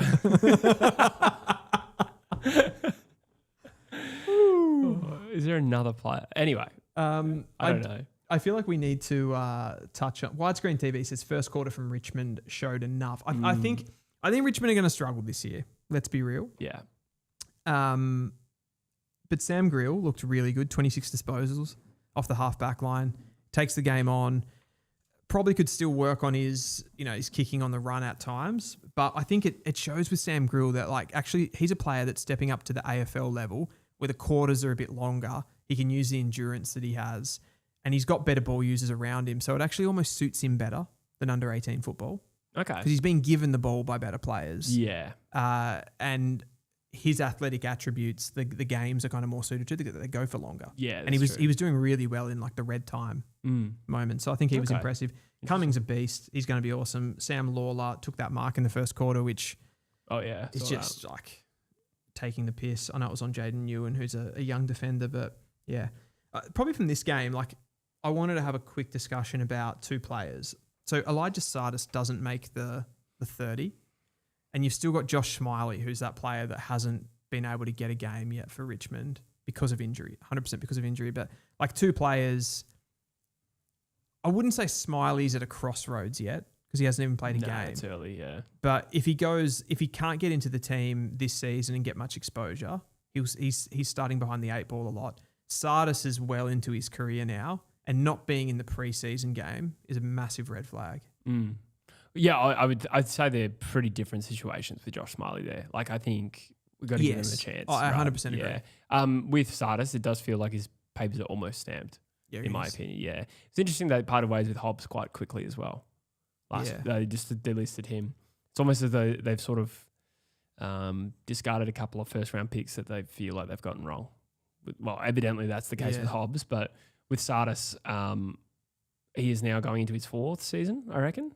And 22 draft, yeah. Yeah. I think this would be his 4th season. So I think that if you're not making the 30-man squad, assuming there's no fitness or conditioning issue here with Sardis, I don't know. They said something about he'd had a heavy session, but then they played him in the VFL anyway. Yeah. Yeah. But I'm just thinking what West Coast did this week was a few players coming back from injury played in the waffle scrimmage afterwards as well. Hewitt. He played 1 quarter and then he played the rest of it in the Waffle game. Just to manage his minutes a little bit better. Yeah, and the intensity, I think. So I don't think that's anything necessarily to read into. But if he just wasn't picked because they don't need to see what he can do in this game, then that is a huge red flag. They did bring up something to do with conditioning, but at the same time, it didn't. I don't know. It felt like a lie. Like reading the comments, yeah, right. It didn't feel genuine. Interesting. But I would be interested what people kind of said. The Diablo 3WD says Elijah Sardis was a Josh Sin clone, not up to standard in my opinion.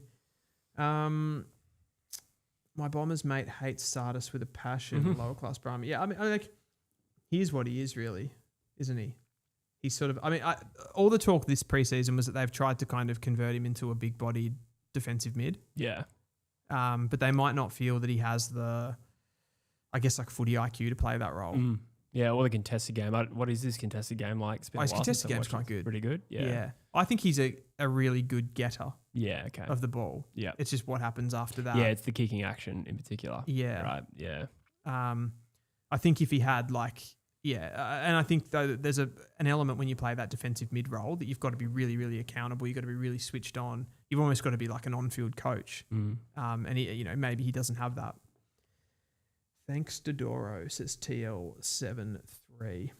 Interesting. On that note, we'll move on to Collingwood versus GWS. Yeah. We saw that the Giants won by 6 goals.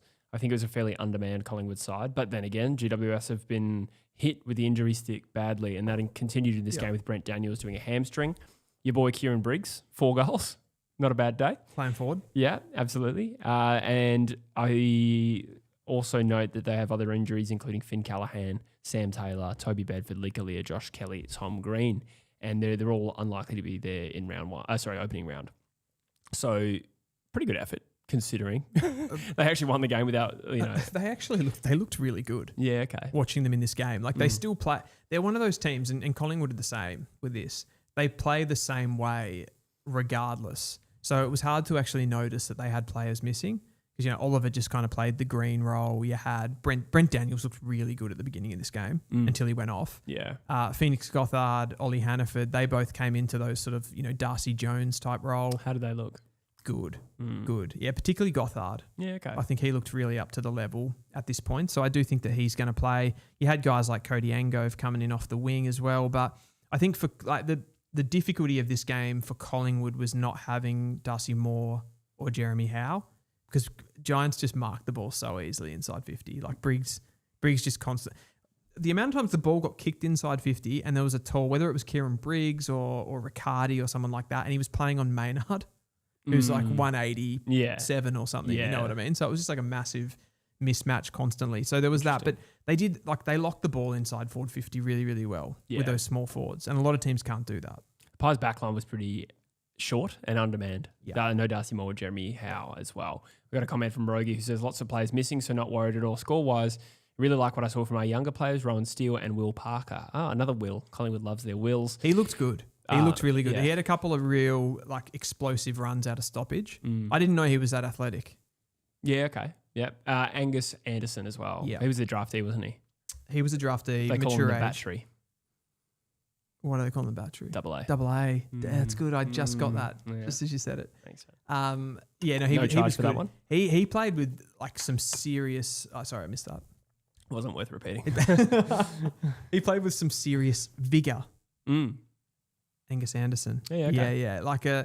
He kind of played as a forward mid type player. Got up to stoppage a bit. No, he was good. Tackled aggressively. You mentioned Ed Allen, didn't you? Jack Buller was the other one. I actually didn't. So maybe you did. Oh, did someone in the chat maybe? I don't know. I think it got thrown out there. Yeah. Jack Buller looked okay. And Rowan Steele actually looked pretty good. That was who Rogie said as well. Yeah. Rowan Steele, yeah. They were the ones. But yeah, I always struggle, and there was a few of these games like this where bulk contested marks inside forward 50 that I don't think are going to happen in the real season.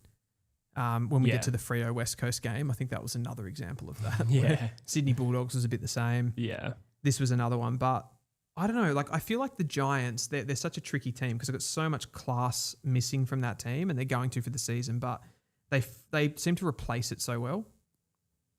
So I don't know. Yeah. We should probably keep moving through these games just Yes. from a time point of view. We've got to our favourite game of the segment, and that is the Melbourne Football Club versus North Melbourne.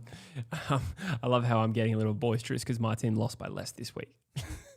That's our rivalry. The moral high ground, eh? But it feels good up there. Yeah. Melbourne 129 defeated North Melbourne 49. What did you take from this game, Dylan? Well, As a North Melbourne fan? For those I who hope know? we take nothing from this game, but it strikes me that Nick Larkey came out during the week as a freshly named captain and basically said, I'm kind of paraphrasing here, but it was like the fans have suffered enough. And then they did, and they dished this up. Like, what the fuck was this? I don't know. Like, yes, preseason doesn't matter, particularly this one. Like, these games were proper match sim type games too. Like, they weren't even proper practice matches. There was even the 2-minute drill that happened in our game. So they set the scores to even for a 2-minute. Oh, yeah, You know- I saw that. You That know how was they do weird. that? Yeah. And we still lost that too. Incredibly. But- by less, though. Yeah. I actually remember Vicky saying to me, she's like, oh, not they came back. Yeah. I was like, no, they didn't. No, Yeah. they fucking didn't. You know what? I just take it back to my under 12s career. I remember playing a derby. It was Eton under 12s. I was Eton Thunder against the Eton Eagles. We were You down saying Eton? Eton, yeah, As in the extremely. yeah, the posh school. posh school No, the Shire or the town or it's Oh. like the Shire of Bunbury, and we were losing 51-0, and then we realised deep into the game that they had another player on the field, so they did a head count, stripped the score back to 0, and we still got belted. I'll never forget that day. That is so good. Yeah, I don't think I played, but I was there. Yeah, Oh, you're taking yourself out of that one. yeah. If I'd played, No accountability. we would have won. Yeah.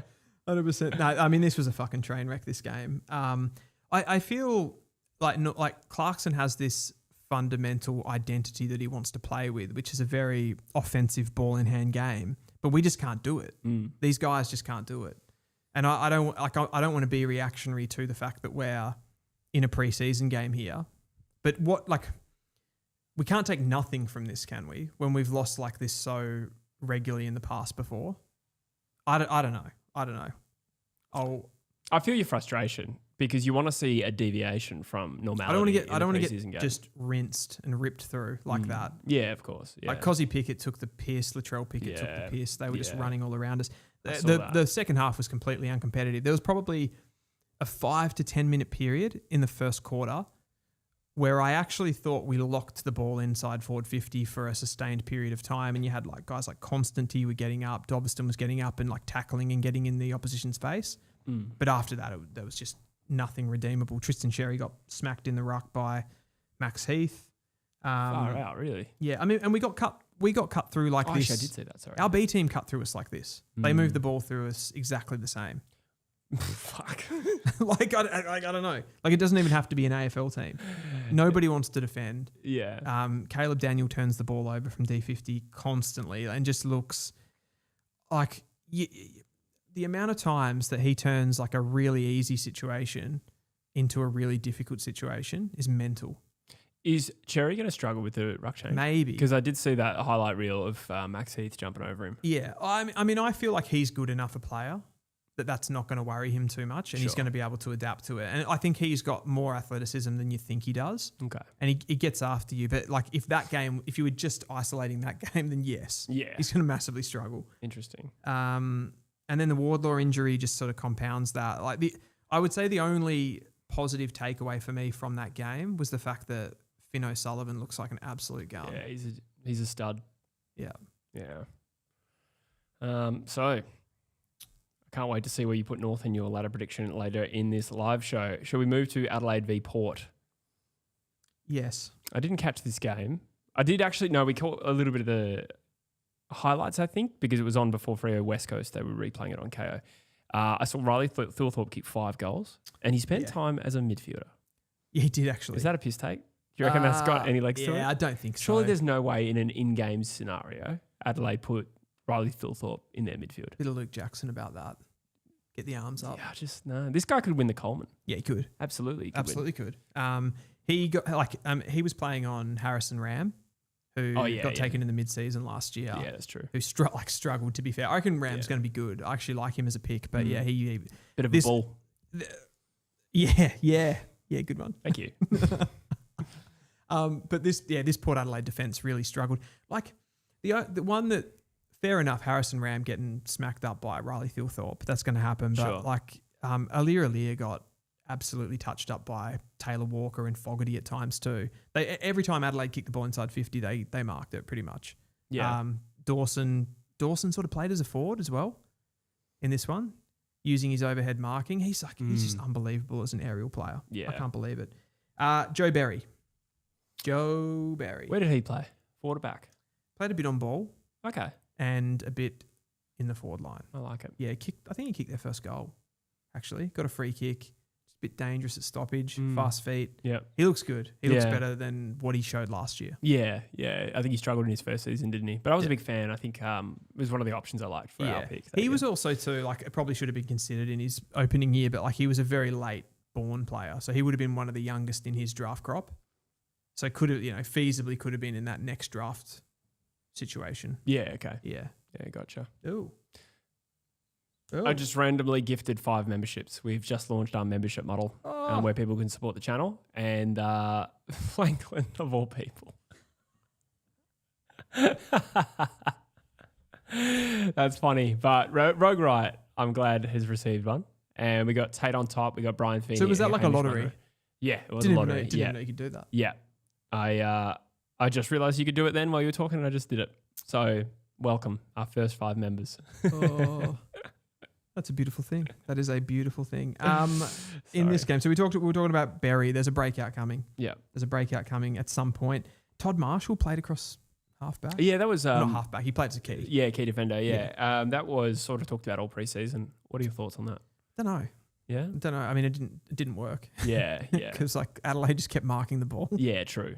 But it would take some time. It needs some time. I think those kind of moves. Will Brodie played on ball. He looked okay, but like he wins the ball. Don't know if he necessarily does anything with it. Rosie played half back. Juan Francis had a foot concern, didn't he? Yeah, he did. Has anything come of that? Let us know in the chat. But I don't know. But that's not ideal. That could be season impacting. Yeah. I mean, I think they're just going to be like Port Adelaide. They're just going to be that same team where they can dominate you out of the midfield and they can get some really pure clearances at times, but like they've got holes all over the place. Yeah, absolutely. I think that's going to show up. Yeah. Adelaide though, the only thing I wanted to touch on here is the ruck thing. So McAndrew played, was the number 1 ruck. Yes. And he did okay. Yeah. Did okay. It was pretty busy. Yeah, your calls are looking pretty good in that space. The rucks you highlighted have all gone pretty right. Well, it looks like they're going to go with McAndrew as the number 1 ruck, and they're going to play Toby Murray. Yeah, okay. As the other one. Isn't there also like a Tobin Murray for Fremantle? Yeah. Okay, confusing. Different person. Yeah, different name, family, different club. Yeah. Nick Murray and Toby Murray are brothers though. Yes, right. The two at Adelaide. I thought that Nick Murray had a brother. Yeah. Yeah, okay. Yep. But yeah, Nick the more, I suppose, talented of the two. Sure. And yeah, I think the only other, like, Rochelle was really good as a mid. I think that could still be on. Absolutely. As a full-time mid. Yeah, Pedler was good, man. Yeah? Yeah. Chunky little Pedler. I liked him, like, for years, and then I sort of got the feel that Adelaide fans had gone off him a little bit. I don't know. Like, he's not... I think with ball in hand, he struggles a bit. He's got limitations. But if you just get him to... Like, if you put him into a contested situation, one-on-one situations, like... He's so tanky and dynamic that he can kind of, he can break tackles. He puts a lot of pressure on as well. So I think he's going to be important. And I reckon you see a player like that now that they've got Keys and Neil Bullen. He's had an education from those two guys who are two of the best half forwards in the game. I think he's going to be important for them to keep the ball locked in. Yeah, absolutely. I just want to also highlight 317 in the chat on YouTube. We got a handful in Sideline as well. For those unaware, Sideline FM is a new audio-only platform where you get a lot less delay. So particularly when we do live streams of games, we are going to, you're going to hear us like as it's happening. So that'll be quite People useful. have said that it's like being in the room. Yeah, I've heard that a few times tonight actually. Yeah. That's. Hey, we also have our member, Josh Cos, just became a True Footy supporter. Thank you so much, Josh Cos. Big shout out to you. Thank you so much. So that's 6 total members right now. I love that. Legends. Thank you very much. I love that. So, where were we? Well, unless you have anything to say about the showdown, we can move on to the big one. The grand final preview. Yep. Yeah. Fremantle. I can start this. Sure. Because I'll throw it to you. Okay. West Coast played Fremantle, and I just realised I don't have the score in front of me because you've been doing this the entire time. I think Fremantle won by about 5 goals. 81-53 was the final score. 81 to 53. That'd be 28 points. Yeah, but we sort of look at the quarter time score as the most important stat from this game. Normally, it was West Coast 32 to Fremantle 7. So that is typically how we do football as well. When it suits us. Yeah. So, questions to ask you. Sure. We'll start with result. Did the result mean that much? Why did you get off to such a good start? Why did you fall away? Does the result mean much? It doesn't mean anything. I was pleased to see we didn't get slaughtered. I thought, historically West Coast gets slaughtered in general, but preseason games we also look even worse. Somehow. We just look flat in them. But we played with a pretty good vigor, and I would say particularly in the contest and at stoppage, we looked unrecognisable from last year. We were actually beating them up at stoppage. What?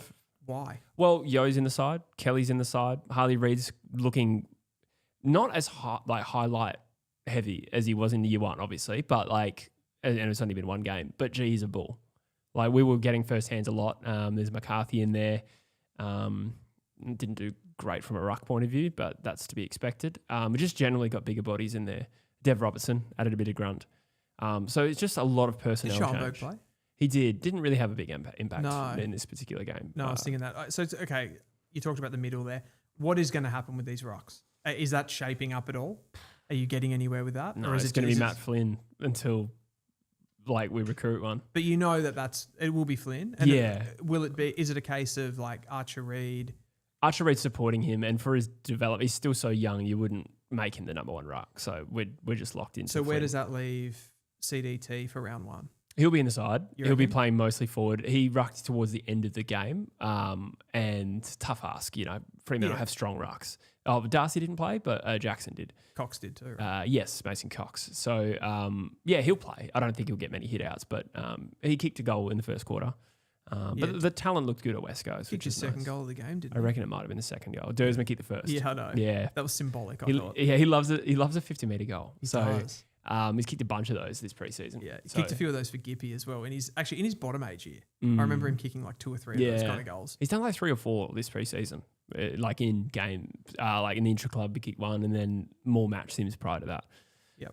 But I think, West Coast got off to a fast start because they were dead-eye dicks in the first quarter, great set shots. And you had the win. Had the win, but navigated it well. And then over time, fatigue, Fremantle got on top. And then West Coast also took off a bunch of the key backs. The 2 we picked, we just took them off at the end. And Tracy looked ominous. I know it was against the weakest opposition you can possibly find. Who was his direct opponent? Because he just looked like he just marked everything. But he's a gun, I reckon. He's a gun. Yeah. But yeah, it looked a bit like I said, the Dogs Sydney game, the Port Adelaide game. There was it can't be that easy consistently to mark the ball inside 50. Yeah. Like Tracy was. Yeah, no, that's true. I'd say I don't think it's a reflection of reality, but I think Tracy is going to have a big year personally. Yeah. I can see that coming for sure. So naturally, Fremantle worked their way into the game and got on top. And to be honest, West Coast only kicked 3 goals after quarter time. So I think they put in a good fight, but there wasn't a lot of scoreboard pressure once Fremantle got back into it. Brandon Walker was really good. I think it was a return game for him. I heard that Luke Ryan might be vulnerable in this team. I think Longmuir made a comment publicly that he's going to have to earn his way back in. Yeah. Not because he's lost it, because I think his fitness is coming off an injury. So it's not a guarantee that he's going to come back into the side. But Brandon Walker did everything he could in that game. To be honest, he was outstanding. Probably their best on, to be honest. I noticed that Freo, watching their the way that they played, they had a noticeable penchant to move the ball towards the corridor. Penchant. Is that how you say it? I've always read it as penchant. Penchant, isn't it? Maybe you're right. Penchant. I don't know. Penchant sounds terrible, so we'll go with penchant. I think that sounds like the Anglo variant. Yeah. Of a French word. Yeah. Anyway. Yeah. but they wanted to go by hand a bit more in the middle of the ground, get it into the corridor. Yeah. So I think they could be if they get that game going again. It's how much do you take? They're playing West Coast. Yeah. in a practice match. We weren't able to defend them very well when they got on the outside, but that's West Coast-esque. So yeah, you guys are going to have to find a way. Like to have closer games, you guys are going to have to find a way to stop that. Absolutely. In 26. But overall, I would say that it's nice to see West Coast, with a few more senior players, but also just the talent's brimming now. Like your Lindsay, CDT, Dersma, in addition to what we already had. It's hopefully we can emulate what Richmond had last year, where there's a lot of kids I think playing Dersma's well. been so impressive. He was impressive in the first half in particular. Yeah. Yeah. Yeah, he's quite a competitive player. Maybe not like physically competitive in the sense, like he's narrow, but like you don't have to look physically imposing to be competitive. No, you can tell he wants to be the best. You can tell he wants to dominate. So very excited. Very excited. Got that dog in him. Yeah. Well, that is the pre-season games. Yep. So I suppose that means Collingwood bottom 4. Yeah. North Melbourne third. Yeah. Cool. All right. So for the rest of the show, we are going to do a segment. Every team's floor and ceiling. Okay. We're going to discuss what's the worst case scenario possible for them this year. We're going to do what's the best case scenario. In other words, how many teams can win the flag and can win the spoon? We're going to do that shortly. We're also going to finish the show with our ladder predictions. It is time. I also do want to do a little game day squad segment just to let people know a few things. So perhaps we should start there. Go for it. How are you feeling about that? I'll go to the bathroom. Okay, cool. And then I'll come and join you. Yeah, no worries. Brian Feeney. Oh, by the way, we actually had a new membership. Yeah, let's do those first. We had another membership. Tim Key T became a true footy supporter. Thank you so much. I really appreciate you, as well as Just Cause. We now have 7 members on the True Footy YouTube channel. Lewis, another super chat. Thank you so much. Having a new fitness couch is definitely helping. I'm going to ignore the joke and just answer the question like an adult. It's definitely helping. That's true. I don't know too much about the S&C space, but I was reliably told once that you need to wait until an S&C's or high performance manager's second year to get a real good feel. We do have a bunch of injuries, to be honest, at West Coast, so we'll see over time. But Matt Innes did a pretty good job in his. Did he spend 1 or 2 years at West Coast? It might have been 2. We'll see. But I thought West Coast did struggle to run out the game, to be honest. Sotaram says, g'day Sotaram, says Newton looked unreal. He does look like a player, to be honest. He just doesn't get a lot of the ball, but he's very skillful. Jacob Newton. Dylan just asked me who I'm referring to. Brian Feeney says, I have a penchant for hors d'oeuvres. I like that. And a penchant for hors d'oeuvres. It's crazy that's the first time I've ever heard that out loud. Hey, Rhett Barrow has also become a true footy supporter member. Amazing. Thank you so much, Rhett. That's good areas. Appreciate you guys. Appreciate you all. Yeah, penchant. Yeah. I get teased because I say croissant. Ooh. Like unironically. Gross. I grew up overseas and like my family just but you say penchant. Yeah. I'd never heard that one out loud, clearly. I don't know how, but yeah. In any case. All right. Not many people use that word these days. I see it written in articles where it makes sense. Yep. Okay. If you've seen it written. I am a little mildly concerned about the length of this HDMI cable. Oh dear. Is there any slack? Yeah? Oh, perfect. It was caught on something. All right. Thank you. That should be plenty. All right. I'm glad you shared that with everyone. That was definitely necessary. What? I'm just joking. Oh, the HDMI thing? I felt like it needed to be known. Not talking everyone through it. Yeah. All right. So let us know when we have our screen shared. Hey. All right. So for those unaware, close the tab. You did scare me for a second there. Yeah. We have a Game Day Squad competition. We are in partnership with Game Day Squad for 2026. For anyone unaware, it is a relatively new, it's been around for a few years, but a platform that is a competitor to your fantasy platforms like Supercoach and Fantasy. We have the promo code in the description, but also on the screen there. If you use that code TRUE26 at registration, you get extra player packs, right? That's how you recruit players in this game. It is through packs. The league code, if you want to join the league, if you go to private league tab here, and for you, it will be, well, you can search it there. For me, I've got to hit the created tab. It is just loading. Should come up any moment now. Maybe I have to hit refresh. Forgive me. Remember when you sign up, you've got to accreditate your account, right? That's not a word, but we'll go with verify. We'll go with verify. Accreditate. That'll do. I love how you just like push on sometimes. When you get halfway through a sentence, you're just like, I'm going to finish strong here with the whatever word comes out. We have 129 people in the competition, as you can see by here. But you don't get your cards unless you verified your account. So that's really important. And you'll also be eligible for prizes. So one thing I wanted to show you today was that we have a bunch of different competitions here. And last time I showed you my classic team. There's different rules. I won't go through all of them right now. But I am going to be playing in the starter league. So this one, the difference is this is bronze only, but join whatever league you want and they'll all still be valid. But the starter league here, this is the team I'll be playing with in 2026. So what do you rate my team, Dylan?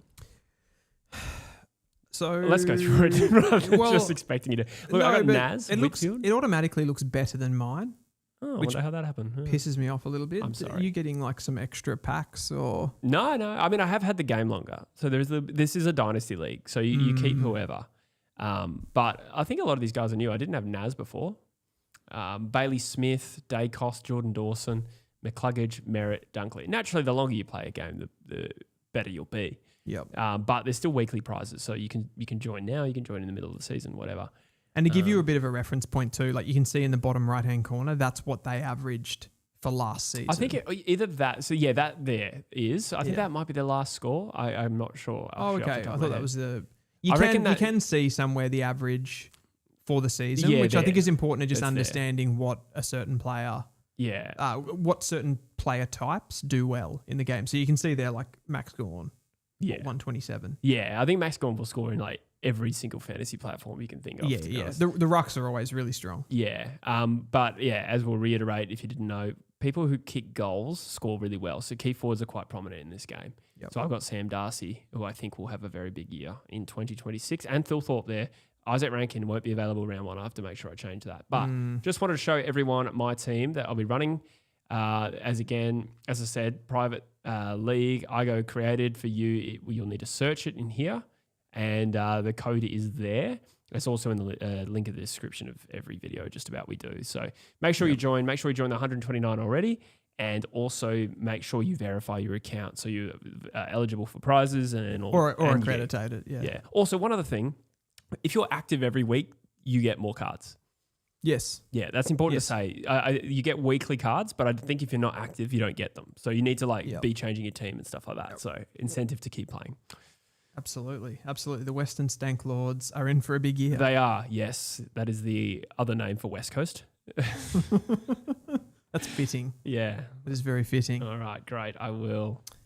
Yeah, perfect. So, Jesse, does that mean that we're going to be talking some floor and ceiling? It will happen after my bathroom break. I'm so sorry. It's just absolutely. I've got a comment section that I can go through here. I am drinking so much water.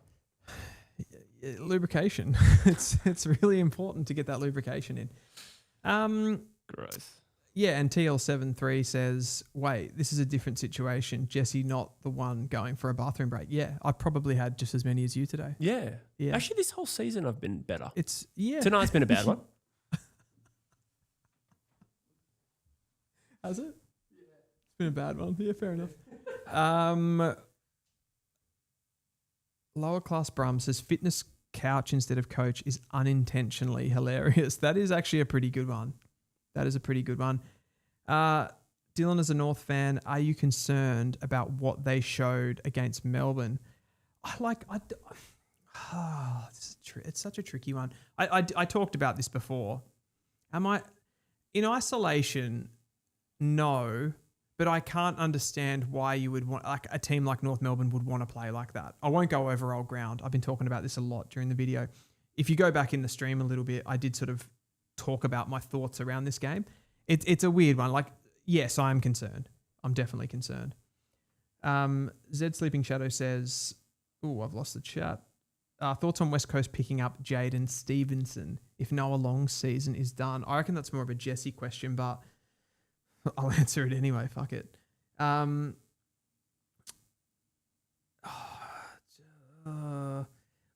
Was Noah Long definitely going to be in West Coast's best 23? Probably not. Do West Coast lack quality small forwards? Yes. Does Jaden Stevenson fix that? No. So I wouldn't have thought that there was an absolute need. Like, I'd almost probably favour playing someone, like giving someone games like a Tom Gross as a small forward, as opposed to playing someone like a Jaden Stevenson. Like, just get Grossy in there just to pressure, and just tackle guys and go after guys and press. That's what I would do. I don't think there's any need for West Coast to get someone like a Jaden Stevenson. Doesn't seem like a good cultural fit or player fit, really.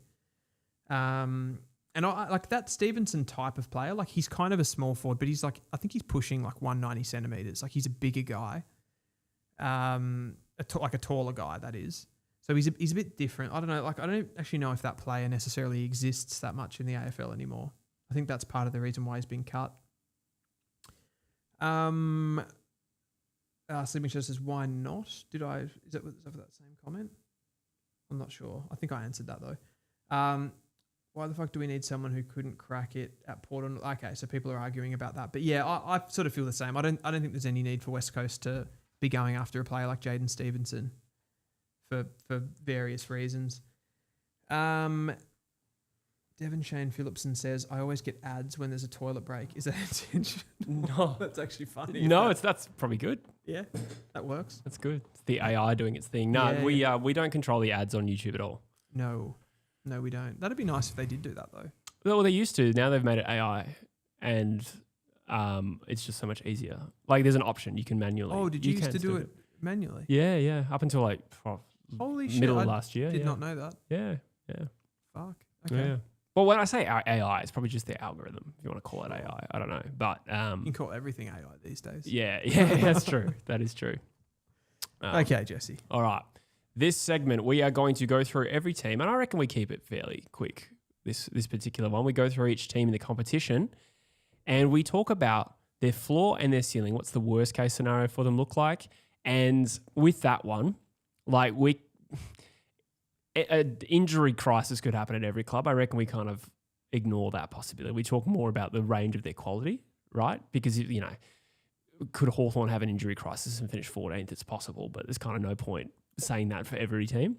Yep. So we talk about more of a realistic thing. So what you're saying is I've done it wrong. Well, I mean, you wouldn't, I reckon you cap like the best teams, I don't know, Brisbane Lions. What's their worst case scenario? Probably pointless to say they could finish 18th if all their players get injured.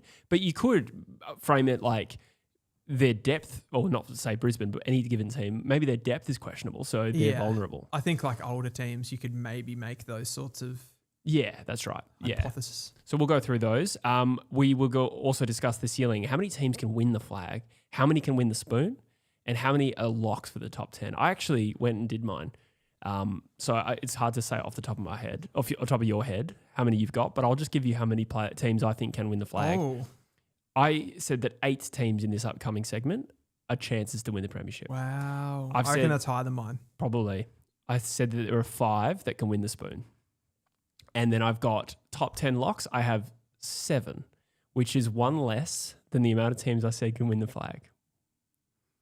There's one volatile team that I think their worst case could be missing the 10, but they could win the flag. Wow. Mm. You've done this really excitingly. I'm I keen to thought get into that was this. a good way to start it. I'm keen to get into this. I don't have those numbers off the top of my head. Nah, I forgot to message you about it. That's fine. So we'll start with the Adelaide Crows, as we do, alphabetically. Sure. I went reverse ladder order. No, I went reverse alphabetical. No, we can do it like that. I'll just go. I went reverse alphabetical for a change. Okay. Cool. We'll start with the Western Bulldogs, if you're cool with that. Doesn't throw you into disarray. This is the team who I don't think are a lock for the top 10.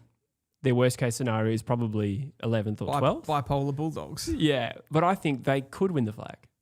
Yeah. As in, I'm not going to rule them out of winning the flag. I think, in short, their top end quality and their stoppage and midfield dominance and their firepower in their forward line is too strong to discount from being good enough to be there in the last day of September. they do have clear issues with the defensive liabilities, right?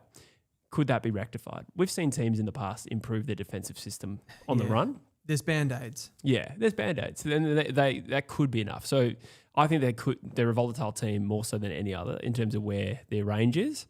But I think as we saw in 2025, they failed to make finals. Yeah. And they probably shouldn't have, in my opinion. They were the team that missed the finals in a 8-horse race. Yeah, a 9-horse race. 9-horse race. Yeah. That's true. So, I mean, 11th or 12th would rely on a team coming from lower than that to be better than them. I think it's possible. I mean, it's funny because I've got them in exactly the same. Yeah. They are that team. You sprouted all this bullshit off the top about you having this you were like, I've got one team that's like this magical thing, and then I go down to the Western Bulldogs and I had the immediately. Same. Oh yeah, true. Yeah. Okay, so that's the Dogs. They are the volatile Bulldogs, the bipolar Bulldogs. West Coast. Oh yeah, no, nothing to add. You agree with that then? Yeah. Okay. I've got exactly the same. Okay. West Coast, I think the floor is clearly another wooden spoon. So I don't think we need to spend too much time on that. What their ceiling is... I'll just let you know I've got the same. Yeah, fair. What their ceiling is a bit more of an intriguing question. I kind of... the way you can frame it is how many teams can realistically finish lower than West Coast. I think there are 4 teams that I've got who I think it's possible. Okay. I think North Melbourne could. Yep. I think Richmond could. Yep. I think Essendon could. I don't think they will, but I think they could. Could. Yeah. They're such a young team still. Essendon. Yeah. And I still think Melbourne, albeit watching their preseason game, I will say, I forgot how many, I know preseason games don't count, but I did not almost forget, but it was really evident to me they still have a lot of match winners. Yeah. They don't. So, but why I say Melbourne could is because I think they're a great example of a team that a few injuries to some of those players, they're incredibly vulnerable. Max Gawn and Cosy Pickett go down, they can't cope with that. They are 100% that team. So I'd say West Coast cap is about 15th. I would even say like a lever is another one that's quite important to their experience in the back half. But I had the same. The only difference is I didn't have Melbourne as a team that I think will finish below them. Fair. But the other 3 are Richmond, North, Essendon, agree. So I went 15th. Yeah, as, I think as, that's as their ceiling. That would be a very good season for West Coast. Yeah, I mean, what would that look like in terms of wins? Probably 5, 6 wins. Or you're probably pushing 6 or 7, which would be a big bump. That is best case scenario. So that's where I'd cap it. Yep. I don't think I've got much more to say there. Yeah. Sydney were next for me. Yep. Who I think can win the premiership this year. Yeah, absolutely. From a ceiling point of view, I think they're a genuine favourite. I think they're a genuine chance. I would say last year was a little bit of a mulligan. New coach, injuries to key players, didn't have that key position forward. They fixed everything. So I say in a worst case scenario here, best case they're winning the flag. Worst case scenario, I'm going 6th. Interesting. I don't see them finishing much worse than that. Oh, neither do I. I went a little bit conservative and said top 10 only because we just saw that happen. Yeah. So the worst case scenario is top 10. But then, in other words, they're a lock for the top 10. We also saw them win, 8 or 9 out of their last 11? Yeah. Big win at the Gabba as well, late in the season. Yeah, there's some good evidence there to suggest that they're going to be good. But fair enough. I'm buying Sydney stock this year. Yeah. I think we'll go in between ourselves then. I reckon 8th is probably the worst they could finish. Probably, yeah. St Kilda, more of an intriguing one, I reckon.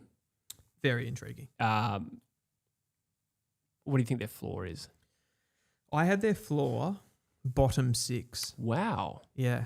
Wow. I went a little higher, only slightly higher. Actually, 11th or 12th is probably the worst case. So bottom floor. 8. Bottom 8, yeah. Yeah. That's right. Yeah. So basically missed the 10. Yeah, I think bottom 6. I don't see a scenario.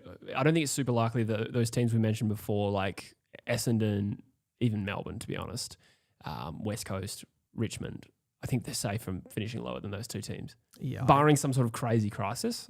I just don't think that's realistic. What did they finish in 2025? 11th or 12th, I reckon. Now, Carlton finished 11th. Okay, let's find out. I reckon they finished 13th. Yeah. But they also have a whole host of new players. They finished 12th. 12th, okay. Yeah. So worst case scenario for them is finishing the same spot. Port finished 13th? Yes. Yeah. Yeah. What about their best case scenario here for St Kilda? That's the intriguing one, I reckon. That is really intriguing. I've got sneak into the top 8. Not top 10, sneak into the top 8. Yes. So I've gone more traditional for whatever reason there. Mm. But I think their best case scenario is slightly better than just falling into the 10. Yes.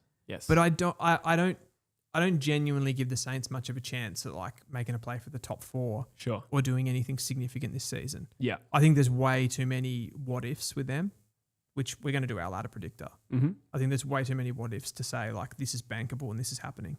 I would agree. I went a little stronger though. I said that their ceiling is semi-finals. So top 6.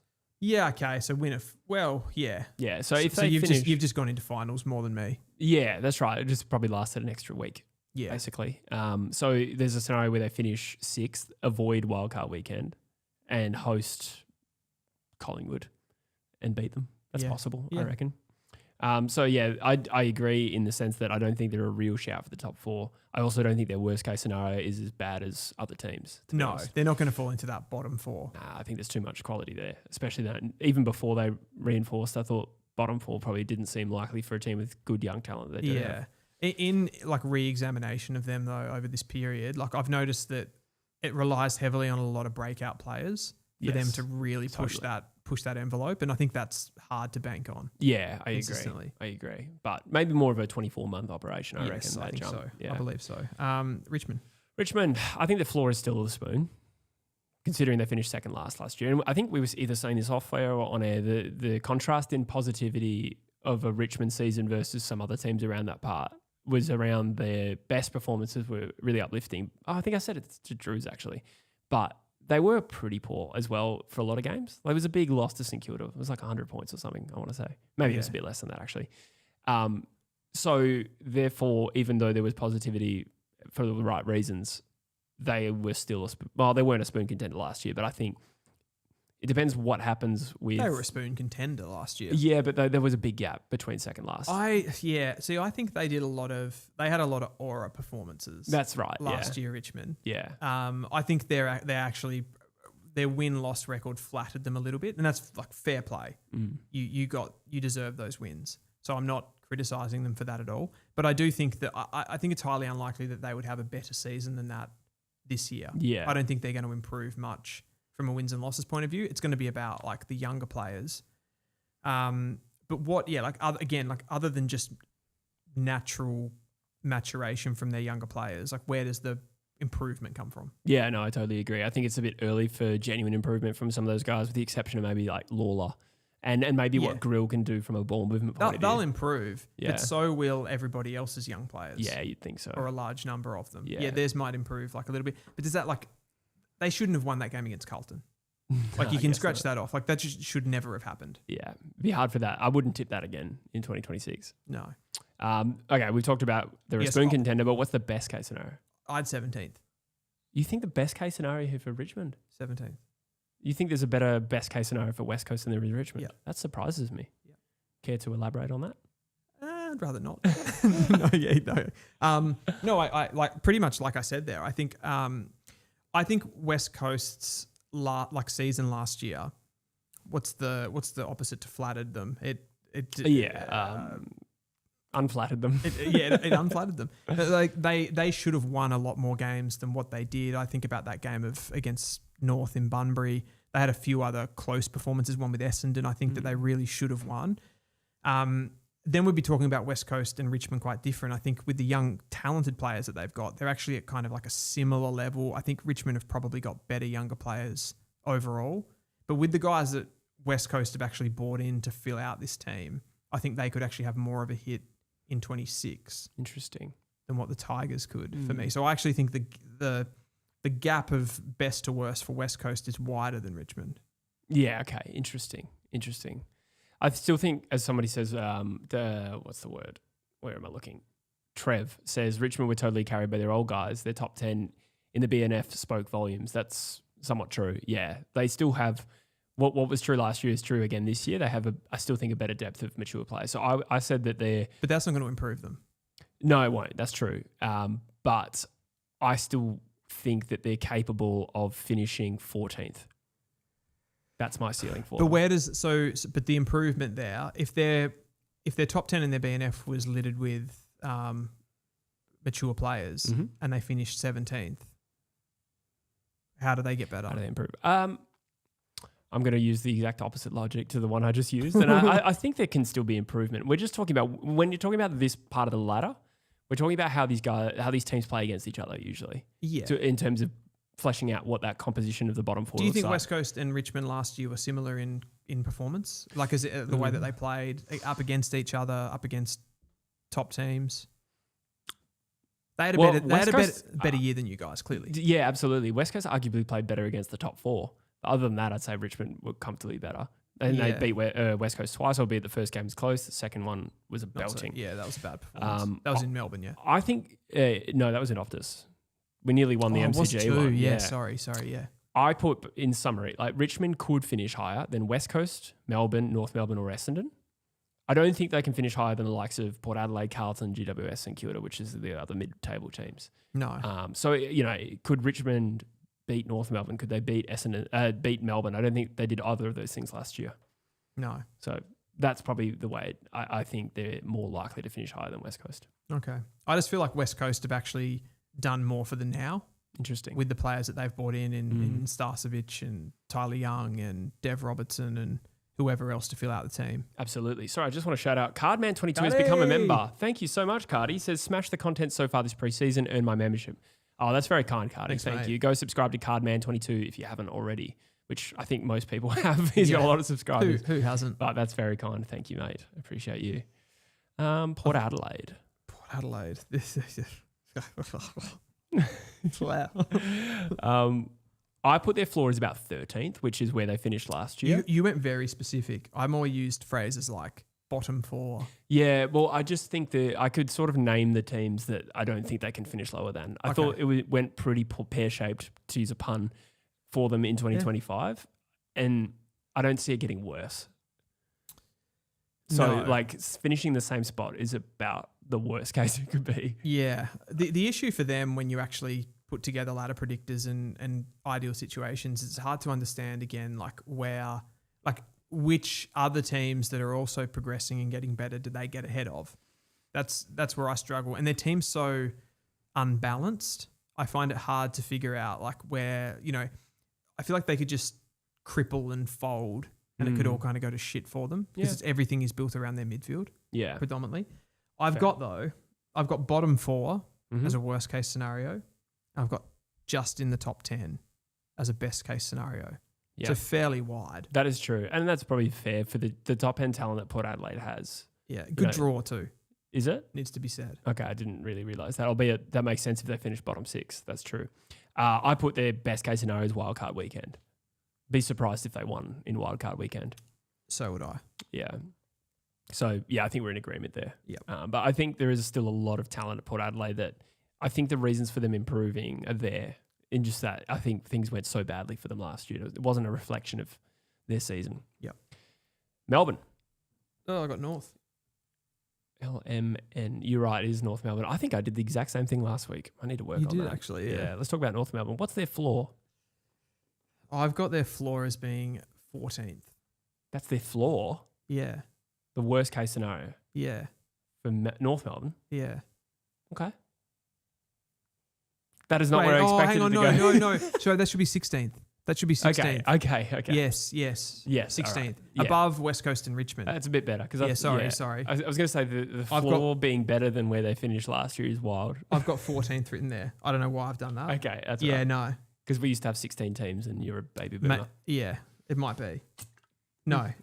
Above, worst case, above Richmond and West Coast. Wow. I put Spoon. Fuck. I'm sorry. Don't say that. I don't think West Coast will be better than North this year, but I don't think it's that far of a gap. You know what will be interesting though, but how North go with 2 games at Optus Stadium this year. They are pretty good at Optus.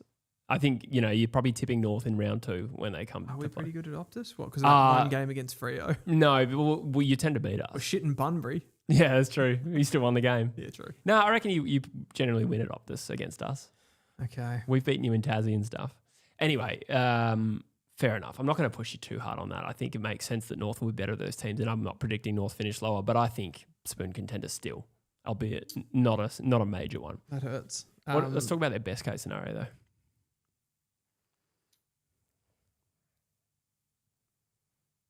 This is a dramatic pause. I feel like I've gone too optimistic on this because I did this earlier in the week. Like I've put 11th. Okay. I put 12th or 13th. Oh, okay. Yeah. That feels, given the events that have transpired, that feels too optimistic. It does feel generous, but it's hard to get, like, it was the preseason, that game. So if you forget, that never happens. These predictions, what we're saying is probably, we would have said it before that preseason game, right? Yeah. What needs to happen for North to finish 11th, 12th or 13th? You'd have to say, you know what I actually think is a big deal? LDU fulfilling his potential. Now, it's getting pretty deep into his career for us to be still asking that question. But when he plays well, he's a genuine game winner. Yeah. He wouldn't be the first player to really elevate at his age, which would be 27, ballpark. Yeah. My issue with that, with LDU, is that it's not all of the attributes are there. It's more of a mental thing. Sure. Like I think he makes mistakes in crucial parts of games. It's like he hasn't got the killer instinct of some of the best mids in the competition, and that's more what his problem is. Like he makes critical fumbles when the game's on the line because he just hasn't been in those situations and he hasn't had the time to practice it. It's like because we're always in this development phase. Yeah, true. Excuse me. I don't know if you'll get much out of Sheasel and McKercher as far as upside goes. When we're talking about needle movers, McKercher, we could. Yeah, I guess so. He was still 7th in the BNF last year. He was like and that was from half a season. Was he really? Yeah. Fucking hell. Yeah. So I mean, he already played well. I would say Doveston is more of a needle mover than those two, just because the other two have played to a high level already. So we're talking about what's going to be different. I agree. Foss and Doveston would be the two biggest needle movers. And just reliability out of the tools as well. Yeah, I mean, that's not happening. Yeah. Yeah, that's not getting any better. Yeah, it's grim. Shout out to Reef Luke, who's just knocked off as well. Thank you for joining us. And Matt McCann. Kanga. Should we move to Hawthorn? Yeah. Melbourne. Fuck. I'm all over the place. Forgive me. The Melbourne Football Club, their floor, I think they can win the spoon. I know that seems crazy after the preseason game where we saw both Picketts actually produce a few highlights, and Max Gawn is also in that team. And I think if those guys, in particular Cozzy and Gawn, and if they're relatively injury-free, then they'll be pretty safe from the spoon. But my argument when looking at lists like Melbourne's is that how vulnerable are they to injury? Yeah. And I don't think their depth is particularly strong. I just think they have a good spread of young talent. So I think they're a spoon contender. Yeah, I think that's fair enough. I put 16th. So I put the same as North Melbourne. I feel like their upside is slightly better. Mm-hmm. I put that they could actually make a play at the top 10. Sure. If they put everything together, the Ds. I just think their group of younger players is slightly more mature. They've got a few extra guys that are in the sweet spot of their career, ready to go. Like I look at Cozzy Pickett and Max Gawn still playing football like that. So he's older, but there's kind of there's nothing anti about the fact that he's older. Yeah, like other clubs. And watching him, I don't know how much to take from this, but watching him and Cozzy Pickett and Latrell Pickett, it was just incredible. Like they absolutely smashed us, tore us to pieces. So they've got plays that can hurt you. Even like a Bailey Fridge can be so potent. He can be damaging. So that's something that those other bottom teams don't really have. Like Richmond or West Coast, I would say. Or North. Much more weapons. And they're like Cozzy Pickett's prime of his career. Yeah, absolutely. So I think that their ceiling is probably close to about 12. I don't think they have the depth to really challenge for finals. Okay.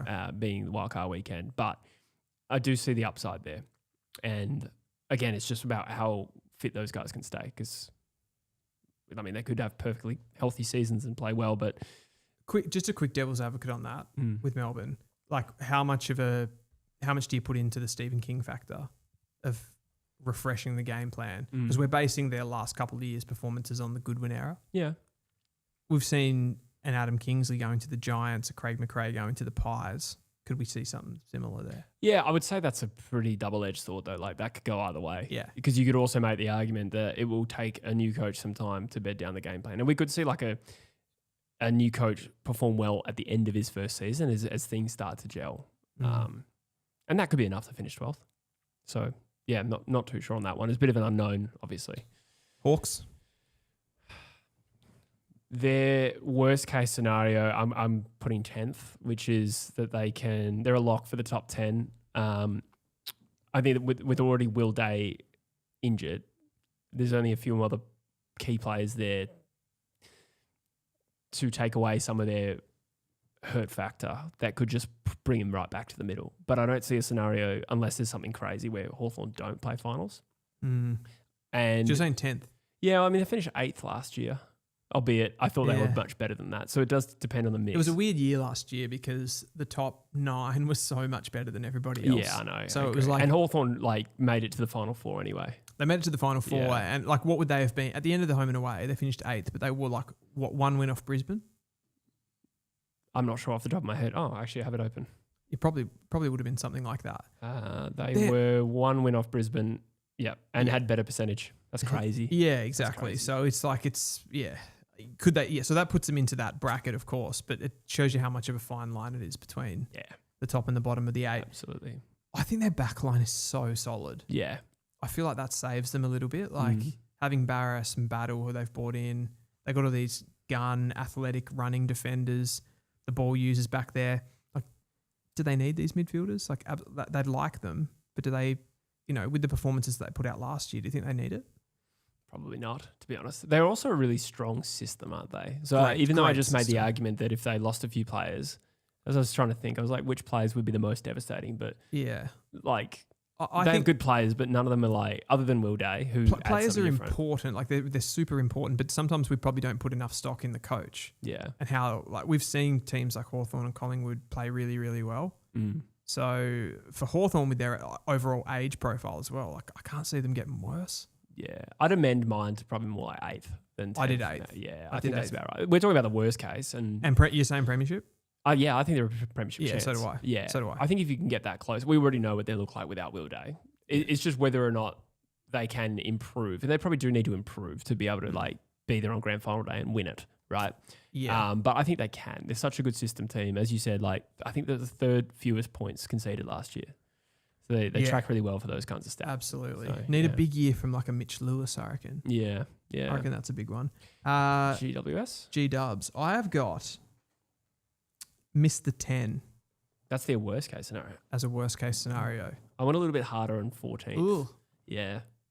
The 14th. Injuries are starting to pile up. Might be exposed a bit of an underbelly in that list. Yeah. Which is probably they're a great system side, absolutely, albeit some issues defensively last year. We know that.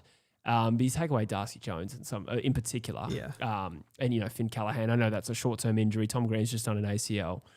I think it could expose the list in a way that we haven't really seen the Giants list exposed. And they've got a lot of young talent that they've drafted and we haven't seen a lot of that we've talked about a lot throughout this show.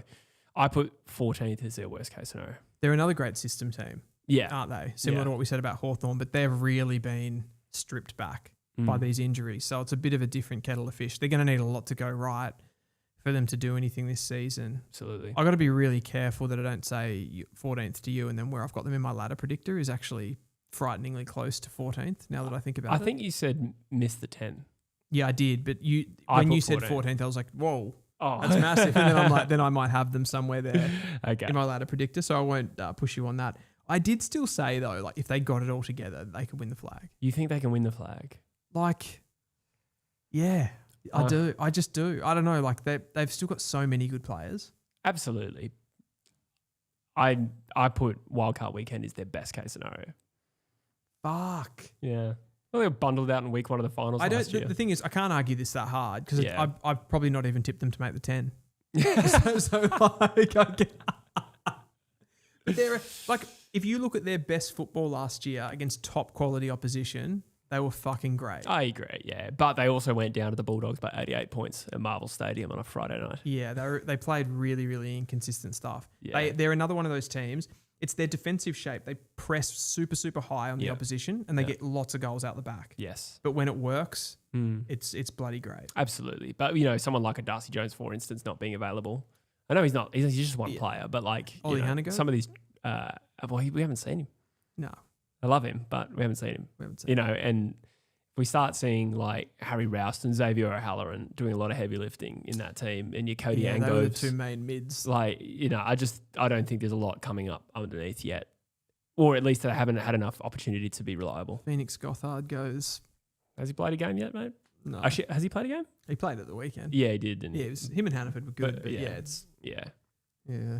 Most people saying GWS are so mid, so somewhere between 8th and 12th. Yeah, so pretty much on definition. Mm. Gold Coast Suns. Goldie. Should we start with the what they can do and can they win the flag?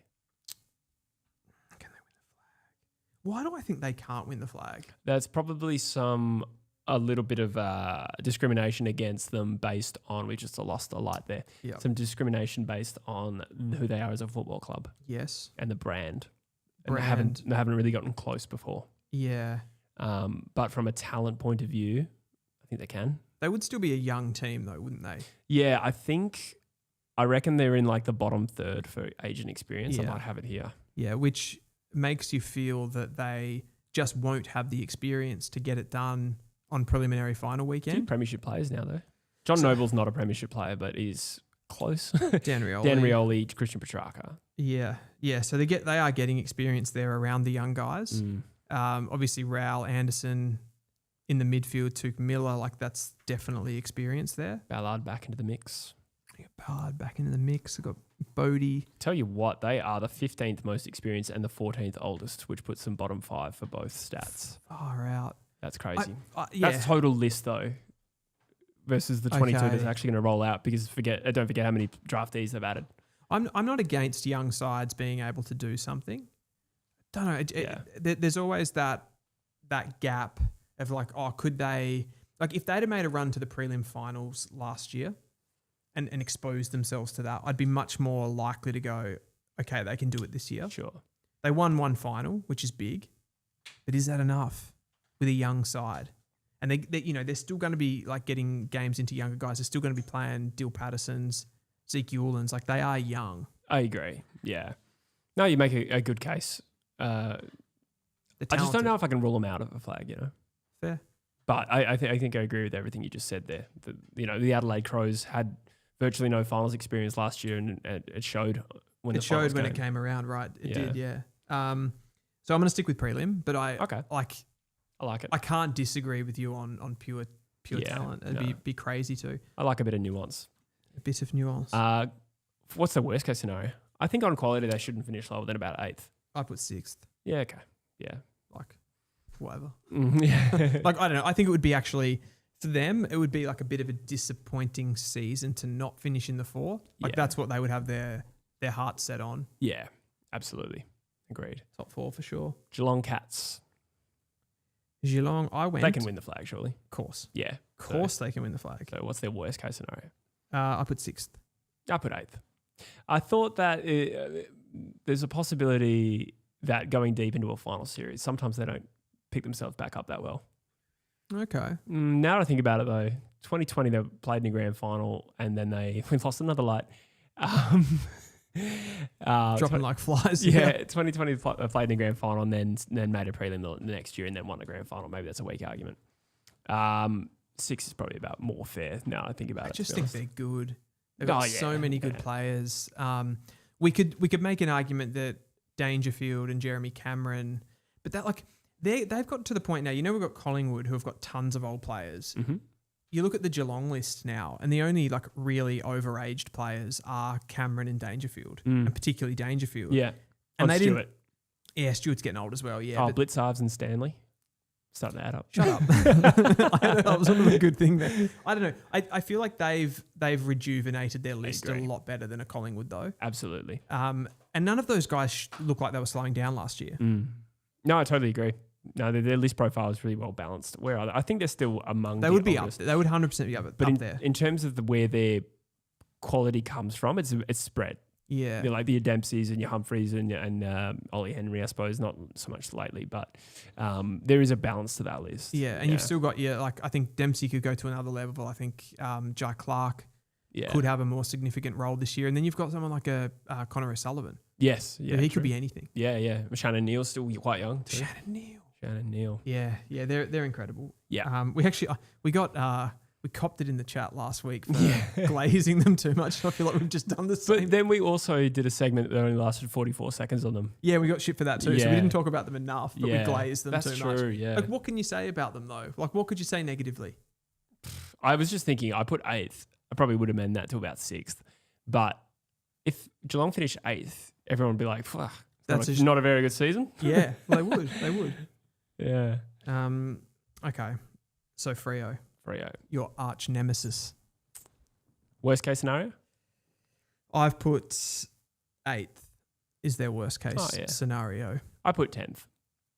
Probably splitting hairs there. So you've got, like, most of these, you've gone slightly wider probably than I have. I guess I'm part of that is just how much of an even competition it was last year, and the difference between 8th and 10th could be insignificant on quality. Yeah, so, true. But we're probably in agreement there. In any case, they're going to play finals. Yeah. They should. What is their ceiling, Dylan? See, I've gone similar flavour here to the Gold Coast Suns. Yeah. And I haven't seen you guys, like, really stand up in the big time. Not just prelim final, but, like, even just in the elimination final. Like, they played okay. They played competitive football last season, and I think they've got some players coming back that take them to the next level. So I think they'll be up there, but I can't say any more than a prelim final. I had Fremantle as one of my 8 teams who can win the premiership. No, I think it's time. I think they're a red hot chance. Yeah. Really? You're just protecting yourself. No, you're not. bloody protecting yourself. I'm not. I think that list is ready to pop, and it may not be this year. Yeah, I do. Okay, I do. We've talked about them a fair bit. We know the guys like Sarong and Brayshaw are probably not going to improve them. I think Hayden Young playing a full season, they won 15 games last year and he played 8 games? I don't know how many he played. He didn't play many. I think Josh Tracy is ready to pop. I think their back line stacks up really well. I think they're very even across the park, and I think that they don't beat you through system, they beat you through talent. And I think their talent, they do. I think their talent's there, and I think it's starting to mature, and I think they are capable. They are also capable in big games, albeit maybe not in finals. Obviously, they faltered last year. But when their backs are against the wall, that football team stands up. And I think, and as much as I hate it, I could see them going deep in finals.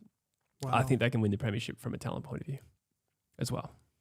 Fair. I'm gonna stay where I am with the prelim final until I see more. But I wouldn't argue with you at all on the quality side of it. I think that's exactly how they get you. I would argue the Western Bulldogs game, classic example where talent and grit won over system. But I would argue that was a bit of a final. Yeah. In many senses. Yeah, it was. It was they had to win that game, and it was a big game, and it was a travel. They obviously couldn't quite back that up against the Suns the week after. But there's never a point where Freo are uncompetitive with the top teams. Yeah. I do think though that they're still getting pulled apart a little bit by some of the top coaches in the competition. Fair. You might be right.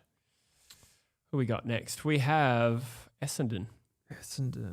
I've got Spoon for worst case. Yeah, I do too. Which people are going to come for me because I didn't have that for North. True. I really don't think it's realistic they finished last, but I think they're one of the 5 teams that could. Again, I think depth and lack of experience probably the things that will make them vulnerable. Also, you can't trust this football club. No. With all due respect. Let's even erase last year. How many times do we see Essendon in the last 6 weeks of the season just falter? Just capitulate. Yeah, there's something rotten there. There's something murky in the sewerage at Tullamarine. So I just can't trust them to finish too high, personally. That being said, I don't think it's likely they win the Spoon. But what is their best case scenario? Well, that's a funny thing because I've got that, but I've got their ceiling higher than North. I've got it top 10. Yeah, really? Yeah. Wow. I think their top end is if everything went well and they get on top of this fitness stuff. They've got an injury to Jordan Ridley, which looks a bit of a concern, but they've certainly got a better backline than we do. Yeah, absolutely, and they've got more maturity in the midfield even. So I don't know. I'm talking myself out of the Spoon in saying that, but I think there is a fragility to this club. Yeah, that can't be ignored. Yeah, absolutely. I put their best case scenario is about 14th. I don't know. if I can really trust them to get closer than that. Yeah. I also think there will be, I mean, they're already sort of embracing young talent and rebuild, right? But we also had 3 high draft picks into the mix that they've got to give games to. Dyson 100%. Sharp, Jacob Farrow. They have to play. And Roby will probably take some time before he's fit, I think. Yeah. But they might play Hussein as well. Yeah, that's right. That's and a Kako last year. So, like, I think that's right. So I think that the focus for Essendon will be around that, and therefore I can't put them as a serious top 10 contender. Fair enough. Also, Nick Martin's out for the year. Nick Martin, I forgot about Nick He's Martin. just about their best player. Best almost. player, yeah. Not quite, but I'd say Oh, Merritt. He Durham and Yeah. Merritt would be the ones. Yeah. Collingwood. Actually, this might be the biggest range I have in terms of best and worst case scenario. Because you've got premiers, don't you? No, I didn't. Oh. I stopped short. I actually think I regret this, but I put their floor as bottom 6. Fuck. It is a bit harsh, isn't it? The reason being, the depth worries me. Well, I put 12th. So that's just before bottom 6. Yeah, true. Yeah. True. I don't think there is any chance that I've said there's 5 spoon contenders. I don't think there's any chance that they join them.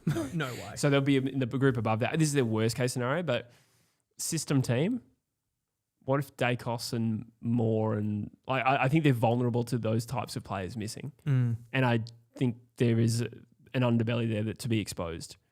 You did say off the top, though, that you wouldn't consider those like hypothetical injuries, but I do get what you're saying in that as the depth, once their depth starts to get tested, it's untried young guys. Well, yeah, it's a contrast. Like Hawthorn, I think there's a lot more even spread of talent.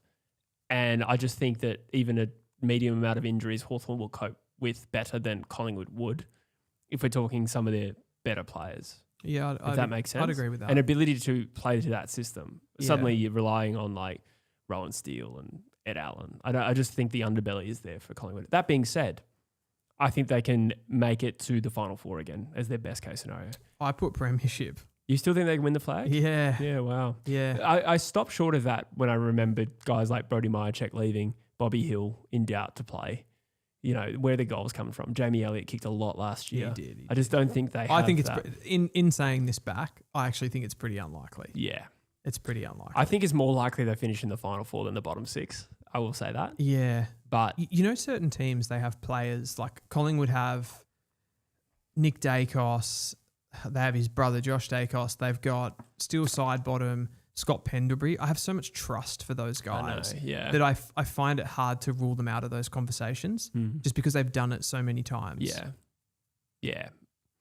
I don't think they have the top end punch anymore, other than obviously Dacos and a few others, but like the punish. They're such a good like intercept, scores from turnover team, but if you take away some of those goal kickers, I don't know if they have it in them to win the premiership. Best team at kicking the ball inside forward 50. Yeah. Most marks. Yeah. They generate the most marks inside forward 50. Jack Buller's got a big job. He does. He does. Carlton. Okay. This is a funny one. So I'm going to go best case first here. Okay. Best case I've got is top 6. I talked about that. Yeah. Generate a lot of discussion on that. I still think there's areas of their game that are incredible, and you add this new dimension with the new players, it could be elevated. I think this season could be really good for them. But the fucking wheels could fall off this as well. Yeah. This could go to absolute shit. And I've got bottom 4. Wow, as bottom a worst 4. This is my big swing team. Yeah, interesting. Lots of things could happen here. Yeah. I went similar, but a little bit tighter than that. I've been swung around a little bit to their best case scenario. I put semi-finals. Shit. Well, that's best case. Well, yeah, it's essentially the top that's 6. top 6. Yeah, it's essentially the top 6. Yeah, yeah. I do think there's still so much quality in that team. Yeah. It's underachieved. So Jacob Wiedering down back. You got Sam Walsh. They have a lot of belief in the best case They've scenario. got a star on every line. Yeah, Patrick Cripps, Harry Curnow. Fuck, Harry Mackay, sorry. I just picture one of those AI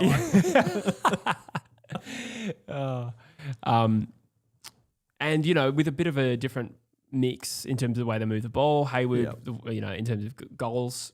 I'm sold a little bit on their best case scenario. We are also talking about a team we can't really trust. So I've also put their worst case scenario as bottom 6. I didn't go bottom 4. I still can't see them being as bad as those bottom 4 teams. Yeah, I agree. Yeah. But I think there's a world It would have to go really wrong. It would have to go really, really wrong. Yeah. I think the thing that people forget about Carlton is how many players they get back this season that they had injured for a lot of last season. Yeah. When the wheels kind of fell off. Yeah. But they're always vulnerable to that, Carlton. Always. Yeah. The wheels can always fall off. Brizzy. This will be easy. Oh, they can obviously win the flag. The worst case scenario, I thought like maybe semis. Where like, is it still? Oh yeah, you went finals perspective. Yeah, because I mean they could go out in straight sets. Like that's not the craziest headline. No, I mean It would just have to. The wheels would have to come off a bit in finals, but like that would be we're a not big, expecting it. I know you're like I agree with you, and like any team can sort of do that, but it would also be mental if they did because they've been like the best finals team. I think we could also justify it in like, are they tired fourth? Going for their fourth. See, I reckon grand they're final, rejuvenated. They've just added Probably. a bunch of new players to their team, Yeah, that's high true. draft picks, and so they've got good youth coming in, which is great competition for spots. Plus, you've got your Oscar Allen, your Sam Drapers, which just kind of gives a new energy to the team as well. So, I reckon, yeah. I mean, I've got worst case scenario is that they miss the 4, and then they're fighting from okay. outside the 4 again. Yeah, right. That's how I kind of angle. So they have to win the flag from outside the 4 is their Yeah, worst case scenario. which they will. Look, that's fair. I don't think we really differ in opinion there. I mean, I assume we both think they can win the premiership. yeah, absolutely. Yeah. Adelaide Crows, interesting one. I think there's just because for a team that finished first, there is a fair amount of arguments I'm seeing out there in the ether about why they won't be as good this year, but still a very good team on paper. Yes. First of all, can they win the flag? They have to change. They have to change. They were too one-dimensional last year, Mm-hmm. and it really, really showed up in finals. So we've seen everything. We've seen the beautiful free-flowing game that they can play against probably weaker opposition, but as soon as they're challenged, they just like that game against Collingwood. They just didn't have any composure in them. Yeah. Would you not put that down to finals experience? Well, though, well potentially? maybe. Yeah. But you don't like. I think as well. It's like sometimes we think, oh yeah, like they had that finals experience, so now they'll just naturally get better. They might not. No. Well, yeah, it's hard to improve on first. Yeah, exactly. They're not going to have a better home and away season. But I think the argument that they could be more composed in the next finals for perfectly sure. valid. Yeah. For sure. But yeah, probably like from a personnel point of view, they're really only getting in Archie. Yeah. But would you not say there's enough upside in their young, talented players? There is some. Yeah. There is some. But I think, for example, like their back six had an incredible year last year. True. And Keane's just been injured. Keane's just been injured. They had a pretty healthy list to pick from last year. Isaac Cummings injured, and I think Hinge. I'm not sure how deep. Sid Draper's Dave still is in. injured. I don't think he's far off. Curtin. I think Draper's not that far off. No, he's not. His was shorter for sure. But yeah, Curtin, I think. Curtin, if he's back round 8 though, I don't think that's a huge problem. As long as they can get him fit. No. If he's playing on one leg, then it's a different story. Different story, yeah. But I had to put them in the Gold Coast Freo bracket. Okay. I just got prelim, and I've probably been quite conservative there with those teams. Like, no, I actually think I've been more conservative by saying they can win the flag. oh, okay. If you're putting more of a cap, then that's a better prediction, to be honest. I don't know about that, but I've got like their worst case scenario. I've got just missing the 10, Okay. which would be a bad season. Yeah. If they did that, Yeah. more difficult draw, and the injuries that we talked about would be They were particularly healthy last year as well, so it's different challenges with the draw as well. Yeah. Big first game of the year. I think they're playing Collingwood at the G. Yeah, they are. That's a big one. They are. I put their worst case probably 10th, assuming no injury crisis. But I think you're probably like it'd be unlikely they'd be outside. They're too good, particularly Adelaide Oval. That's a bit of a fortress. You don't want to be a travelling team going there. Oh, you don't. And I think I put win the flag, but maybe I was a little bit generous there. They would have to knock off a Brisbane, a Sydney, a Geelong. They did beat Brisbane last year, albeit in the home and away season. Yeah. Adelaide Oval. Oh, yeah, no, yeah. I mean, lots of teams have beaten Brisbane. They haven't beaten them in a final, though. Yeah. Look, I probably don't consider them a major premiership contender, But I probably won't eliminate them entirely. So I went a little bit easy on them. So I don't actually know. How many teams did I have throughout that video that could win the premiership? Brisbane? Well, I went 8 and you disagreed on 3 of them. You disagreed on Fremantle, the Gold Coast Suns and Adelaide. So maybe you went 5. Yeah, I reckon that's about right. Because I think you agreed on Brisbane. You said the Bulldogs too. You said Hawthorn, you said Yes, Sydney and the Cats. Did I say GWS? Premiers. Oh, did you? Yeah, I think I did. Far out. That's rogue. That's nuts. That's rogue. I'm like, oh, did I make this before all their injuries? Like, no. Yeah. That's just a rogue one. Oh, dear. So we have our ladder predictors to go. That is still to come, everyone. I I think we still got, you need a tinkle? Do you need it? I'm good. Okay. Yeah, I'm going to fill up my water bottle too. I'm starting to get very dehydrated. That's what you, From all the urinating. that's what you call it. I'm going to jump back into the comments. Lower class Brum says, in Peaky Blinders, it's pounds, not dollars. Yeah. Oh, what's going on here? There's some activity. There is activity in the chat. Oh, £1,000. Really? I'll take that. Do I have to pay as well if they don't? That'd be shit if I did. I'll read some of these comments. There looks like some good ones. Wait, Space One Invader says, what's a pass mark for North after 6 games if Clarko can't get this team going? I think we need to go hard for John Longmire before Tassie comes. I think it's a good point.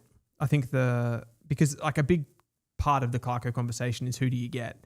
I think unless you're getting Longmire or probably Adam Simpson, you're not moving, are you? Unless you've got, unless there is like a young assistant coach that you really like. I just want to have a look at North's first fixtures. I know we play Port Adelaide in round 1. What do we got? So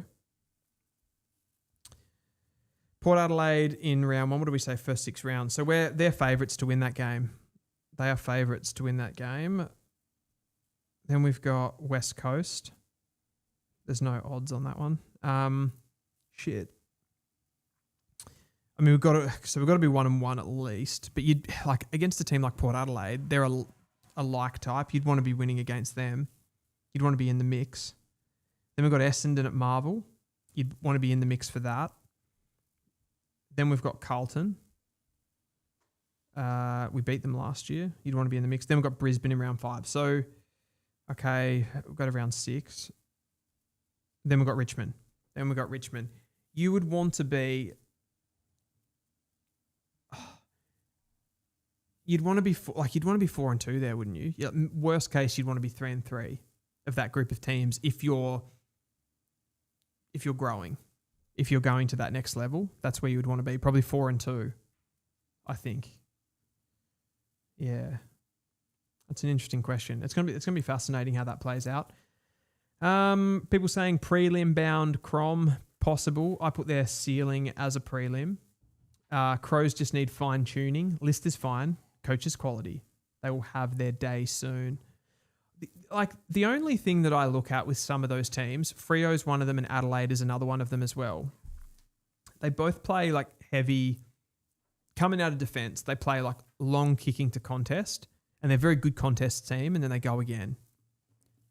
It's taxing though, compared to say the way that the Brisbane Lions play. Like they move the ball really methodically out of the back half and then they play more like front half football where it's chaotic. So I think like if you're Freo and Adelaide, you just want to have like a little bit more of the game played on your own terms with ball in hand. I just want to shout out a sideline message that I've just seen as I've returned to my desk. It's from Vegetos JG4, who says Geelong won't make top 4. Only team to lose by more than 40 in a grand final and make top 4 is 2015 Sydney, who went out in straight sets. Geelong is 0 premiership chance, won't make it past the semis. That's a hot take, but I did like the stat use. I hate stats like that. I mean... Ouch. Yeah, sorry. I just...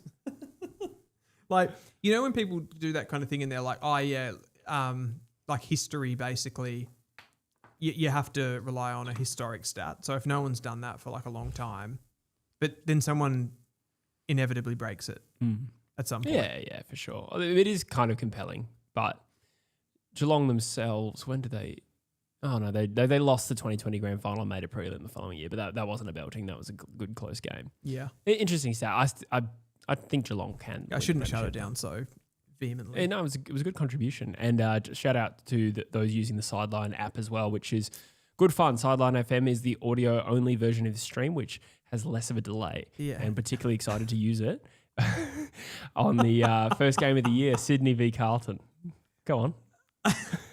I was just going to mention that it, because of that small delay. Yeah. What's the word? Latency. Yeah. The less latency, it feels like you're in the room with us. That's so true. Yeah. Hadn't thought of that. Yeah. Yep. Great. All right. Who wants to do their ladder prediction first? You know what? I'm going to go to the bathroom. Okay. All right. I want to be fresh. for Yeah. this. Yeah. True. Yeah, change of clothes.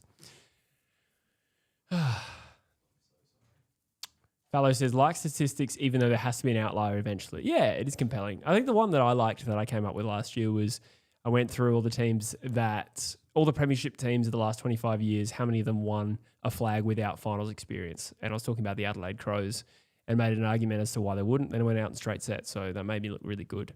But it was interesting how that correlated again. I think the last premiership team who hadn't had genuine finals experience, and what I mean is that group playing together in finals, I think you had to go back to like early in the millennium.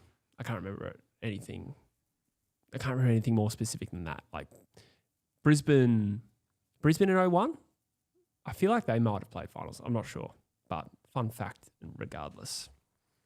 We have a ton of new members tonight as well. Thank you so much, guys, for throwing some support behind the channel. It's an exciting time here at True Footy headquarters. Very exciting time. Very busy. Very sleepless nights, to be honest. Let's do it. So whose ladder is going first? Oh, that's so true. Producer? Well. Scissors, paper, rock? Yeah. Wait, who? I guess that means you go first. Maybe I'll send you into bat. Yeah. Yeah. I might actually. All right, fine. All right. I'm going to send you in. All right. Yeah. Cool. Conditions better for bowling. Yeah, that's right. Bit of green in the wicket, bit of moisture in the pitch. Yeah. But cracks may appear later. Cracks may appear. How are you going there, producer? Do you need any assistance? We'll just... We're going to start with Jesse's ladder prediction. So we're just going to kindly wait for I'm going to get my water. Producer to... Yeah.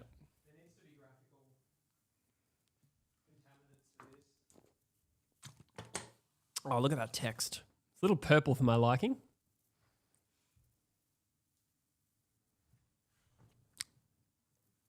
Oh, you can actually read that Mark Corrigan card in the background. I like that. The Beastie Boys fought and possibly died for your right to party. Let us know in the chat who are Peep Show fans. We've got a bit of a Star Wars flavour to a lot of these streams, or at least historically. I've been listening to a lot of Jewel of the Fates lately. A lot of what, sorry? Jewel of the Fates. It's the soundtrack that from hasn't Phantom helped. Menace. Yeah.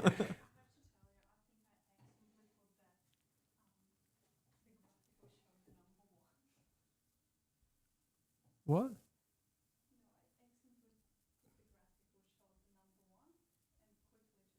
Oh, you showed who my number one team was? Oh, you spoiled. Oh, no. Nah, that's all right. Couldn't care less. I actually don't remember who it is. I've changed tabs. No, I think I know who it is. I didn't see it. Nah, So it's going to be a surprise to me. Yeah. Did anyone see it? We have 221 in the chat. Thank you, guys. Chuck a like on the stream if you don't mind. We're up to 80 likes, so thank you very much. Let's get the ton. People saying great soundtrack. Yeah, so Jewel of the Fates is the from the Phantom Menace. It's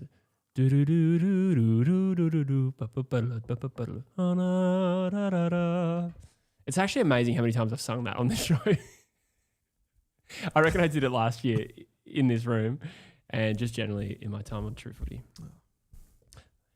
Reef says very Moorish, and PK says Super Hands the GOAT. Oh, Super Hands. Used to live in Melbourne. I know you know that, but I'm just saying it for the audience. Yeah. Fun fact. Carlton, apparently. Is that right? Real north side operator. Yeah. Get in the chat, guys. This is the big part. Grimsby says Druzy was like Super Hands the GOAT. Thank you for your super chat, Grimsby. I don't know if he'd take that as a compliment. Do you want to be compared to Super Hands? I'm definitely Mark. Great character. Super Hands. Oh, yeah, definitely. Great character. Yeah. But is it flattering to be compared to Super Hands? Probably. Depends in what way. Yeah, it depends in what way. Yeah. It's definitely not flattering to be compared to Jez. No. But, yeah. All right. Are we ready? Oh, we are ready. Okay. Sure. Let's have a look. I've got the chat, so we can stay with the chat. Yeah. Okay, great. All right. Jesse's 2026 AFL ladder prediction. We'll go from bottom to top, if that's okay. I think we'll go through groups, like talk about the bottom four. Yep. Then end with the top four. I'm going to be highly critical as you go along. Oh, fantastic.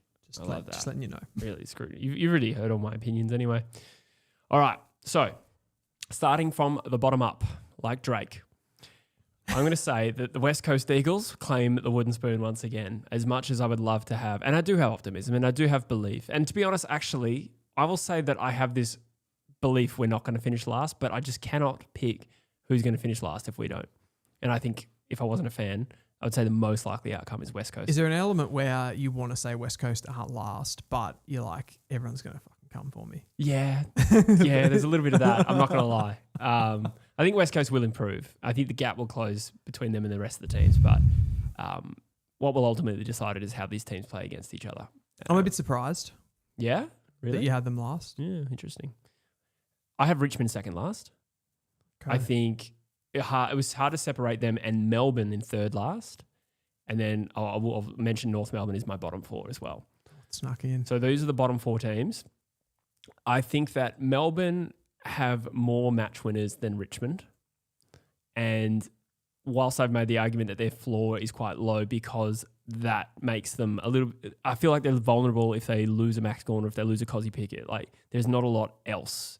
There's young talent and there's some good players. But in terms of guys who win you games, I do think Melbourne has more than Richmond. But...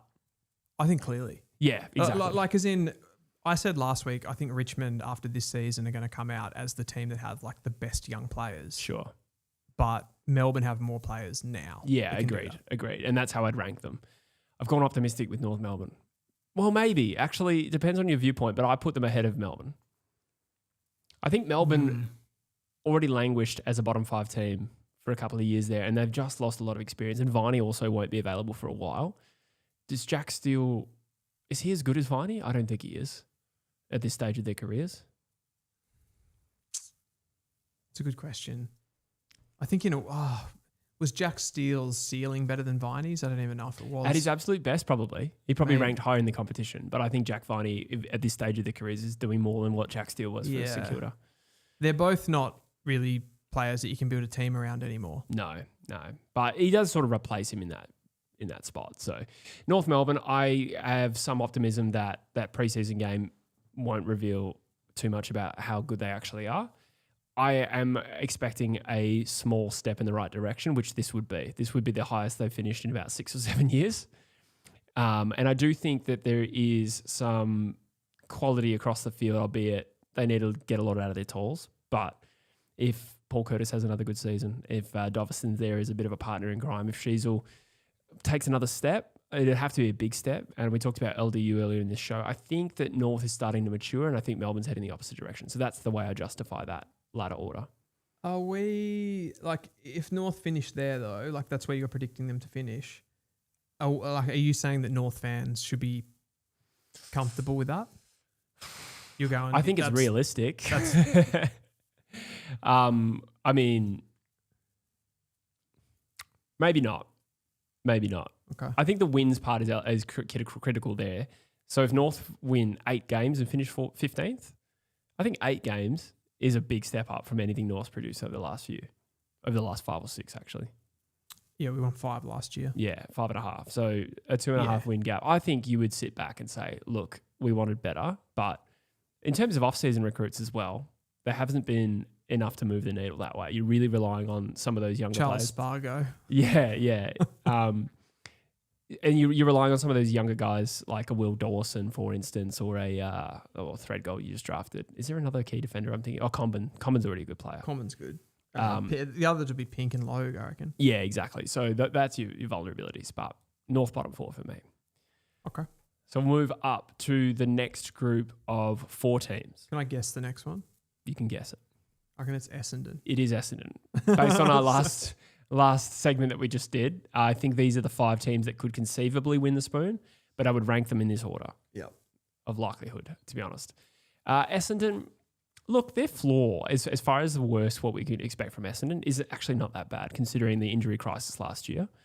Albeit there's no Nick Martin still in 2026, but I think this is an improvement. It is moving up the ladder by one spot, which is pretty modest considering the players are going to be healthier.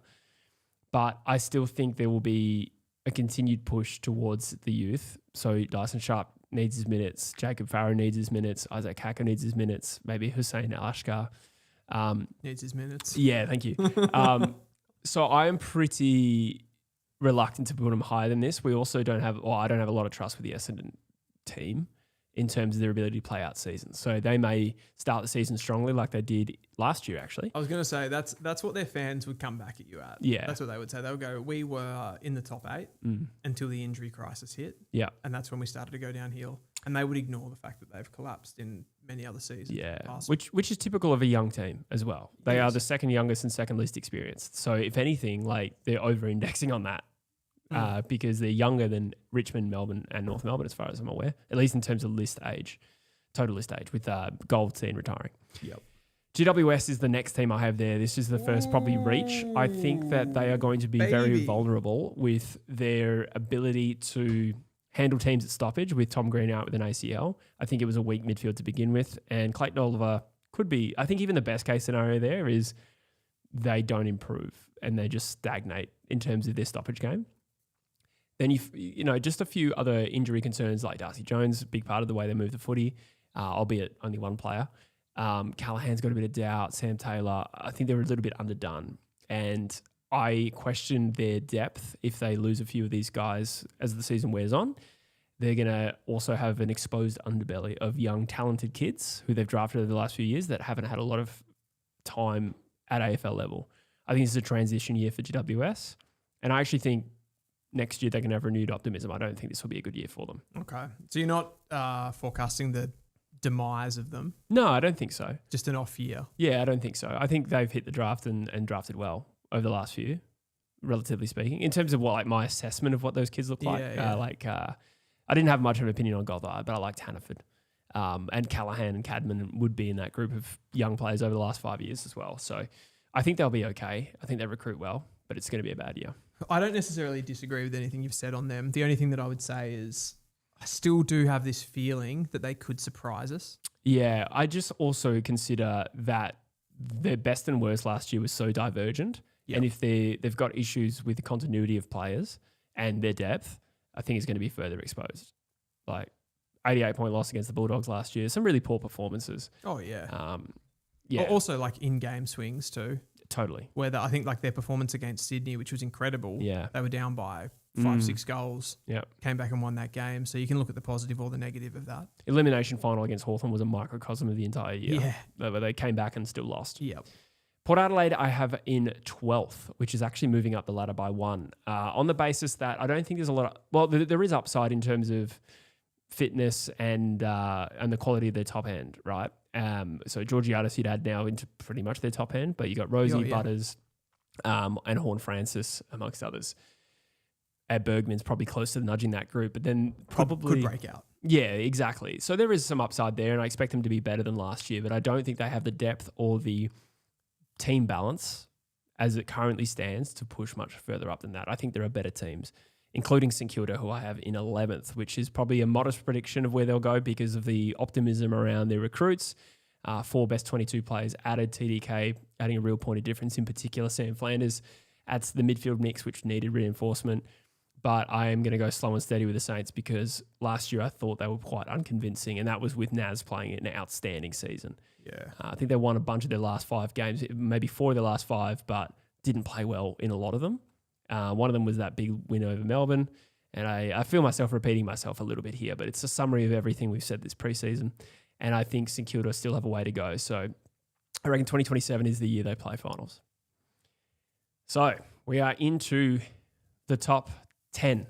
These are our finalists. And I've got Carlton sliding into the wildcard weekend. Yeah, my Blues. Yeah, I have. I still think they have superior quality to the teams below them. In terms of, like, we can talk about their spine and who their top end players are, and a couple of other connecting sort of players. Like Hayward kicks goals, Ainsworth connects the midfield and the forward line. Jagger Smith comes in and adds something different, albeit maybe not a massive mover. I was just talking for so long. It's been a long show. Needle mover. in his own right. Maneuver. But it helps the way they move the ball a little Yes. bit and transition from stoppage to the outside. So I think there is reason to believe they'll get better, especially with the fitness improving in that team, ideally. Albeit I still can't trust them. So 10th is about as high as I'm willing to go. Yep. Collingwood slide into 9th and will play in the wildcard weekend. I think that these guys are still such a damn good team, but I have concerns over their ability to hit the scoreboard. With Myercheck leaving, Jamie Elliott towards the back end of his career, Bobby Hill with a question mark. I think they could look pretty and not have much end product. They've got a makeshift forward line, don't they? Yeah. Like it's hanging together by a string. Yeah. And a few injury concerns as well. Like this preseason, a few players underdone, which may mean nothing in the long term. I think they've been shorter term ones. But, you know, if there's an injury to some of their tall, particularly like a Darcy Moore, I don't think they have coverage there. If they have a really important period in the season and like DeGoey goes down, a Darcy Moore goes down and side bottom or something, you're not surprised. Absolutely. Yeah, exactly. And I just think they're vulnerable to it, albeit their best form is damaging. So you don't want to play Collingwood in wildcard weekend. No. So who will that team be? That will be the Adelaide Crows finishing 8th, which is, again, a bit of a dip. I think their best form is very good. I think they're a very dangerous side and they have a lot of potency and like forward line prowess and some good talent as well. But some of that optimism has been hemmed in a little bit with injuries. Obviously, Curtin's one of them, but Mark Keane, I think, is a bad loss. And a few other players like Cumming and Hinge, not long-term necessarily, but they were very healthy last year. That's starting to look a little different this year. And with a harder fixture, I think they'll be good enough to beat teams in Adelaide, but I think they'll struggle to beat these teams in tough tests. But if they finish 8th and win a couple of finals, that's actually probably better in the long term. This is a bit bold. I've gone Geelong in 7th. Fuck. Yeah, this is shaking it up a little bit. I am just going to say... Didn't I say their worst case was 6th? And I think I said 8th, and then I think I said I agreed with you that it's probably more likely 6th, and then I predicted them in 7th. Oh, that's a human brain. Look, do I think Geelong is the 7th best quality side? No, I think they're much closer to the top than that. But I thought I'd shake it up a little bit. Another team that... Well, yeah, we just talked about the stat where teams get belted in grand finals and don't come back. And, every now and then Geelong has an off year. And, I'm still predicting them to play in 7th. It's kind of whack to picture Geelong playing the wildcard weekend, to be honest, because they would play Carlton in this scenario. I reckon that's for them, it's like embarrassing. You know what I mean? They're like, we're not doing this. I know. So again, like I think they're a very, very good team. I'm just predicting a little bit of a slide there, particularly if, Jeremy Cameron, if there's doubts around his fitness. Okay, so you're playing the older list. Yeah, a little bit. Well, more if he misses, not that I think he'll drop off. Dangerfield. Yeah. He played some good footy last year. Yeah. Honestly, it's very hard to make the case that Geelong will finish as low as 7th. So this one's a bit of a heart. A bit of a roll of dice, this one. Yeah. Yeah. Okay. I have gone with the Western Bulldogs in 6th. I think that they have a really large swing of what they're capable of in a best case and a worst case scenario. And I think that I'm too charmed by their best players and the talent that they have. And the fact that this group, albeit it's not the same group, but they have gone to finals and played well in finals. They just have to get there this time. I don't know how realistic it is they go deep with their defensive issues, particularly their tall timber and just the way they defend the ground in general was really lackluster. But if they tighten that up, if they improve on that, then there will be a lock for finals. And I think 6th is about right. And in 5th, I've got Hawthorn. In the end of season prediction, I did have them first, but I think that was before Will Day's injury. They finished 8th last year and made it to a prelim.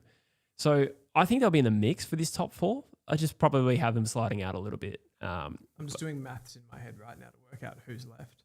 Okay, interesting. Yeah, there's a big one that I think you'll not like.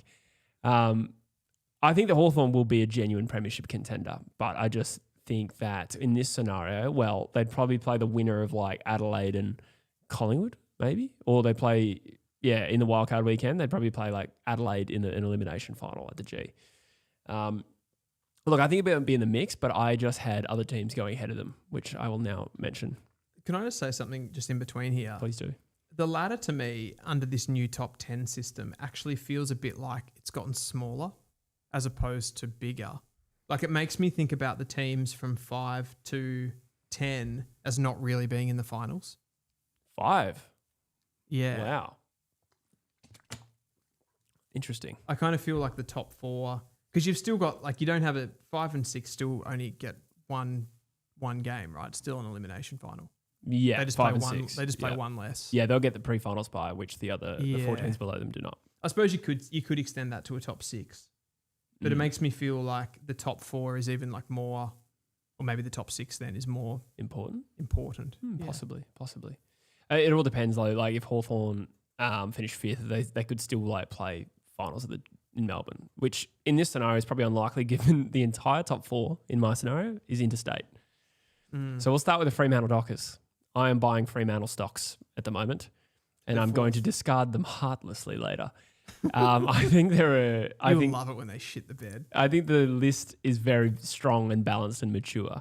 I think the biggest question mark for Fremantle is playing a system that can beat you time and time again. I don't think that was how I would describe them over the last couple of years. I think they win games through talent and grit and not so much their system. But there's been plenty of teams that have gone deep that didn't look great the year before. So I'm not going to discount Fremantle for that at the moment. I think if you're looking just on talent, Fremantle being, okay, there's downsides to being an interstate team, but when you play half your games in Perth, I think there'll be a really good chance to finish 4th. They were pretty close to that this year. So I'm going to back them in. I think there's breakout players coming. Hayden Young, Josh Tracy to be truly elite, and it'll be good enough to get them 4th. The Gold Coast Suns are 3rd.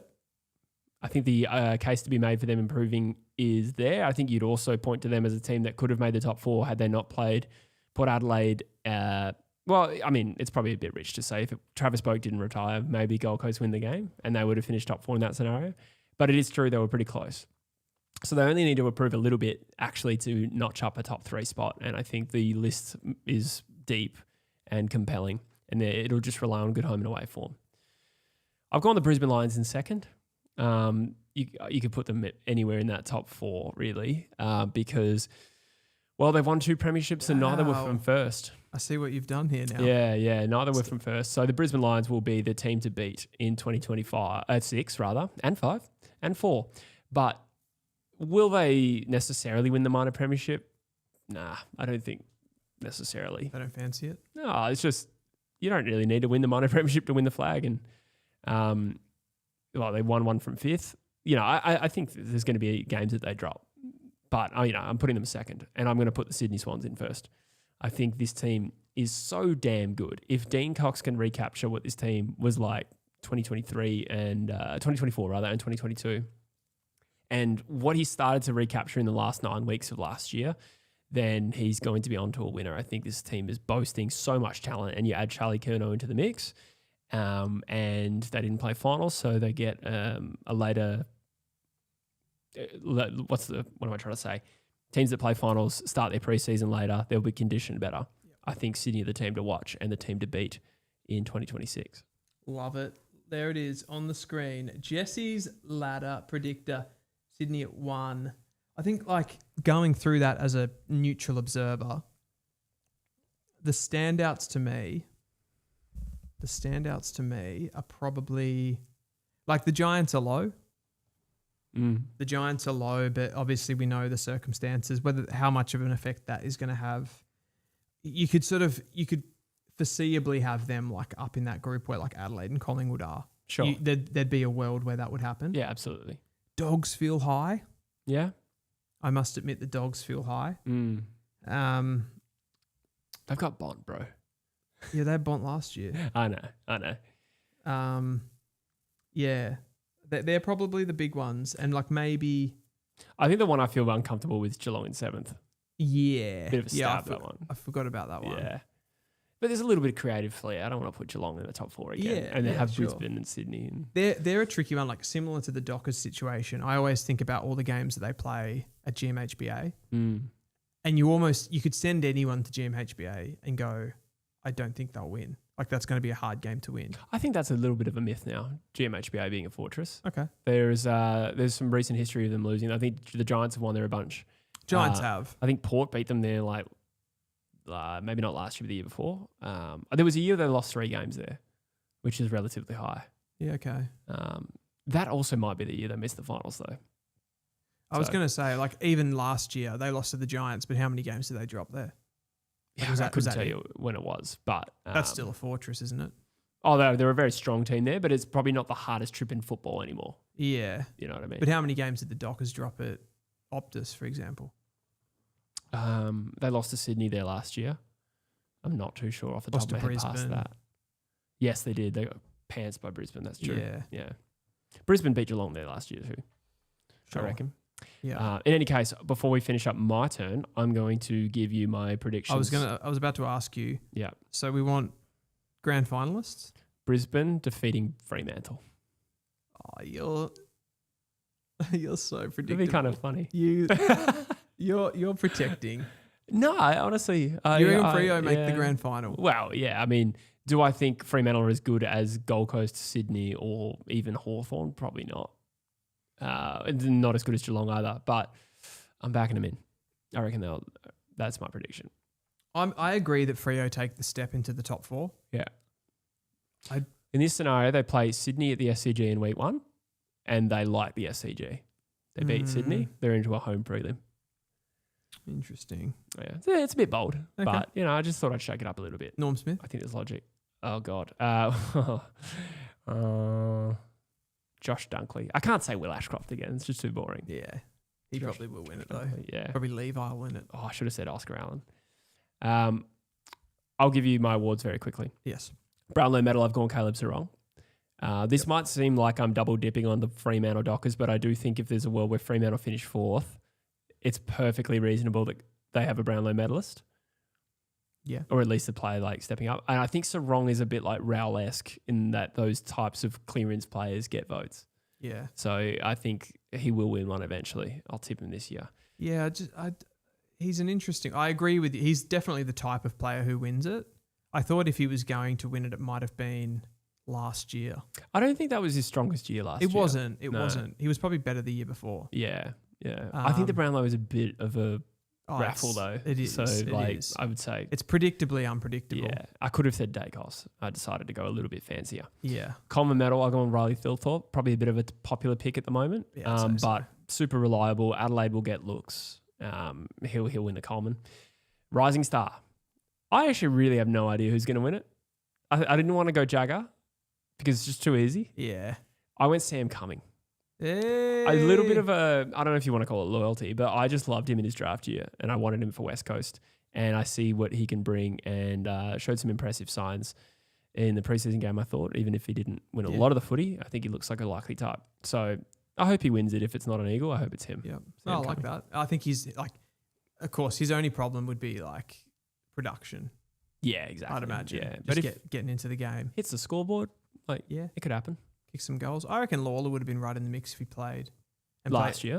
Yeah, totally. And played all the games and played a similar position.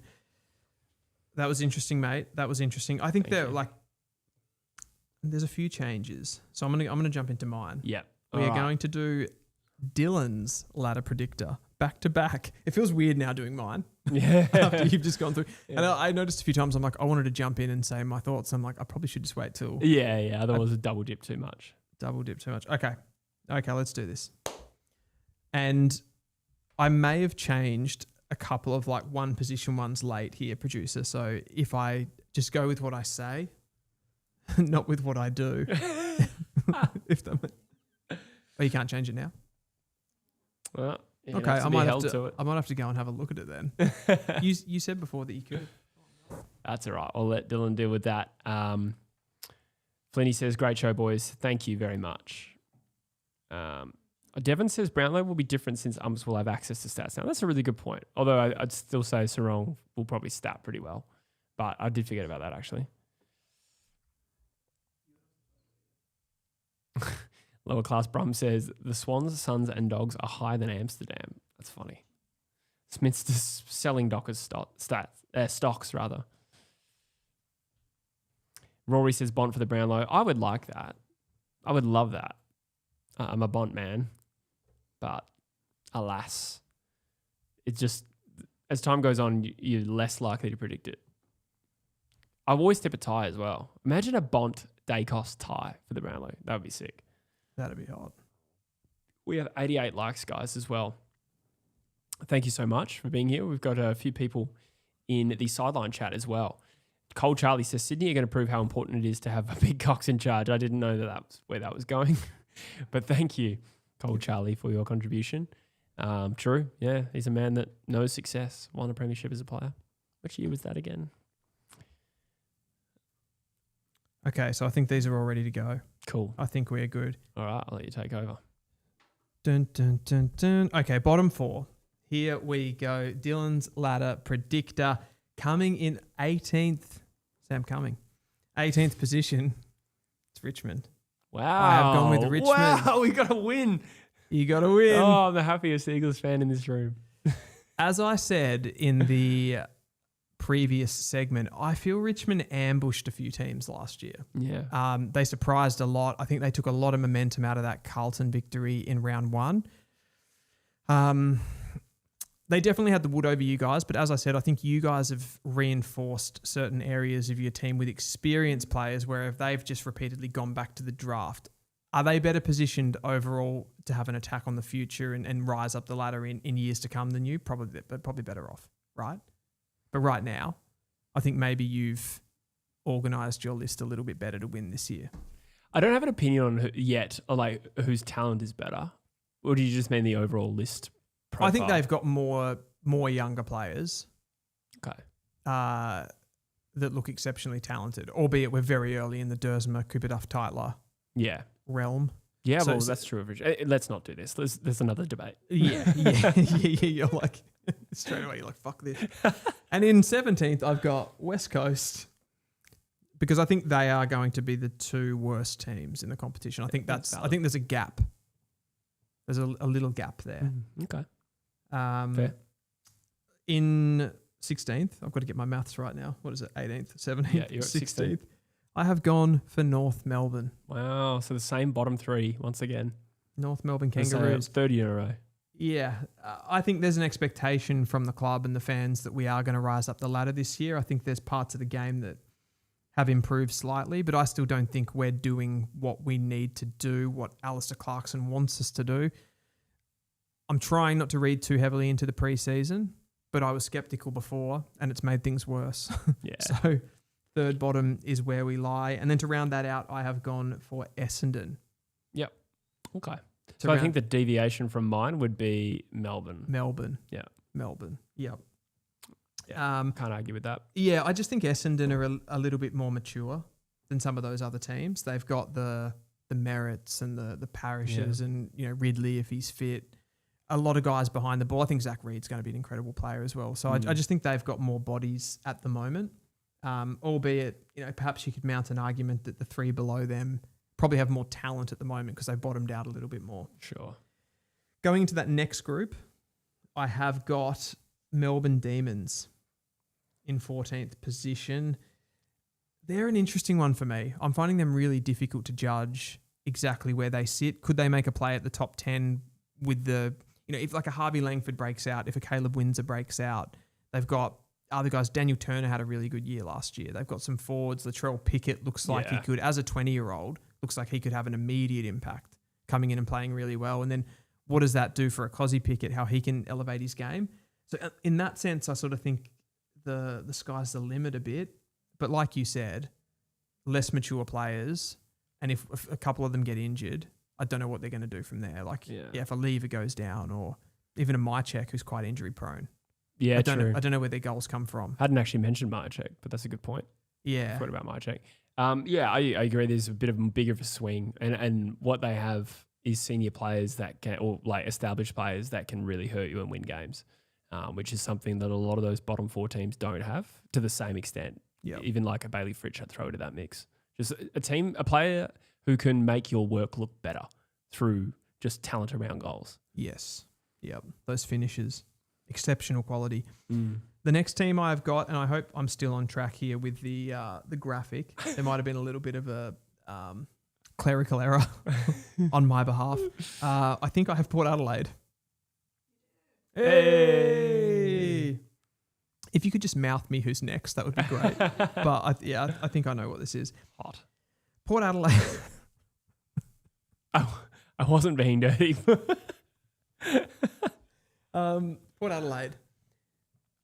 I thought they were going to be a shit show, but I think I've probably softened on that a little bit. I think the midfield is just too good. You mentioned it, Butters, Horne-Francis. They'll play Will Brodie in there, no doubt, and I think that refreshes the age group of the Wineses and the Bokes who they've lost. Refreshes. I can say whatever words I like. Perfectly cromulent word. Yes. Connor Rosie at halfback I like. I like Bergman at halfback, a bit in the midfield as well. Georgiades has probably gone to elite, and if they can get a bit out of like a Joe Berry, they are still a relatively formidable side. And I think at home, they'll win enough games to get into this position on the ladder and could even be a little bit higher if some of these teams fall. Then I have St Kilda. I said to you before, Jesse, where did you have St Kilda? 11th. You had them 11th. Okay, Yeah. so we haven't deviated too much there. No. I still think there's too many what-ifs. Yeah. So they've strengthened the side with TDK, with Flanders, with there's somebody else that they brought in. Ryan and TDK. Silvani's the other one. Yeah. All good players. I don't know how much Flanders actually moves the needle. What were they like as a stoppage side before that? Crap. Yeah. They've been a poor stoppage side for ages. Yeah. I think he probably is a needle mover in that sense, but he's probably not. Like, he's not an A grader, I wouldn't have said. Yeah. Right. So I get your point, but he could still plug a hole for them. Yeah. Right. So I think there's a lot of moving parts with the new guys coming in, and then there's a lot of if Darcy Wilson becomes a top level player, if Matthias Philippou becomes a top level player, can Windhager go to another level? Can Garcia get better quickly? So it might, but I'm just not prepared at the moment to sort of say that that's definitely going to happen, even though I can see a lot of talent coming together. Yeah. I think they've drafted really well, but what's to say that they're still 2 years from that? Yeah. Is kind of where I'm at with them. So I think 12th is where I've sat with them. And then I've got the falling, at least from a 2026 perspective, GWS. Mm-hmm. I've got them snuck in here above St Kilda. I hope that's right. Yeah. In 11th position. It's the injuries for me. Sure. Weirdly, I actually have a lot of trust in what they do. I think they'd be a team that if everybody was fit, everyone was firing, and they had a full quantity to pick from of their players, they'd be a lot higher. They'd be pushing top 5, top 6 for me, these guys. I agree with that. And that is what they did last year. But obviously we're a little bit aligned on their vulnerabilities this year. What did you have them at? I had 14th. I went harder than you. Yeah, that's low. That's 4 spots lower. Yeah. I still think they'll be good enough with their system and their top end players, but definitely still sliding from where they were last season. I think they finished 5th in the home and away season. And then we've got Collingwood. Into the 10th, the wild card specialists. Wild cards. Yeah, you had the same. It didn't didn't you? exist but until this year. I had them in 9th. You had them in. But in wildcard You weekend. snuck into your 10. Carlton. Carlton snuck into the 10. So this is where it gets interesting. This is the finalists. I think that they will have too much of an interrupted season. I think the aging players could be a problem. And as I feel like we've talked about it so much, but like their forward line, they lost their best forward in Brody Mychek. Jamie Elliott at 33? I think he's going to turn 34 this year. 34 has to have another career best season to keep those goals ticking in. Yeah. And Bobby Hill was the other one. Bobby Hill's not going to be there either. So yeah, it's a lot of a commitment to or reliance on Nick Dacos, Josh Dacos. Dan Houston could get better, but we don't know by how much. I'm a bit tentative to put them in 10th because I think they're a bit of a danger. They're a bit of a killer side, but I've gone with them there. Rogue Riot says 10th. Charlie West will remember this. Exactly. And Finn McRae as well, even though he's on another list Charlie now. West even play in the scratch match? I don't know. I didn't watch it. I'll continue. Yeah. At 9, I have gone with the Western Bulldogs. Oof. So this is a big difference for you and I. Yeah. I just think this. I felt they were going to be a really good side last year. With that, having a weapon like Sam Darcy to be able to kick to, having the quality of that midfield, I thought that they'd be able to get past the defensive issues. They didn't. So I kind of don't know what this push is this season that they're just going to turn into an unbelievable team. statistically they had an amazing profile in 2025, but it was mainly buffeted. Can I use that word? Buffeted. Yeah. It was buffeted by beating up on small. Yeah, there's no table of food in this scenario, so it's buffeted. Yeah. Buffeted felt nice though off the tongue. And you know that sometimes I just go with it if it feels nice off the tongue. Yeah, so why are we expecting them to... nothing's really changed. Why are we expecting them to get significantly better? Well, I just think they weren't far off the mark last year. And I think they started the year with some injuries, and there was that close loss to Collingwood, a game they shouldn't really... Well, I wouldn't say they shouldn't have dropped it against Fremantle, but I felt like they were left some wins on the table. Okay. So from that point of view, it's almost like mentality. But I agree, there's nothing to suggest that their team defense is going to improve. Yeah. So it might, yeah. but I'm not tipping it to. I've got them in 9th. I would argue, though, we're not too far off like 6 as well, which is where last year. Yeah, we're just talking a few results going different ways. Oh, for sure. And they were in that group of teams. But they weren't able to get it done. I have then gone for the Adelaide Crows in 8th position. That's where I had them. Oh, no, I didn't. Sorry, I went Carlton. Our producer says... This was a 50-50. I couldn't decide out of Adelaide and Carlton. Yeah. And I went with Carlton. Okay. I like it. Okay, so 8th, I have gone for the Carlton Blues. So we famously put out on Instagram this week that Carlton was going to finish top 6, Dylan. So was that just engagement bait? Yeah. Yeah, pretty much. No, I probably felt in that segment that I was kind of saying like they could finish 6th. I think they're going to surprise teams, surprise people. No, you said you predicted Carlton will finish top 6. Did I? Yes. I added to the clip, Dylan. I know for a fact. So that's okay. You're allowed to change your mind. When I break it all down, and when I looked at the fixture, yeah, I thought this was more of a reliable. I mean, it's not too far away, is it? I think most people would still find that. What would you have them? 10. Yes.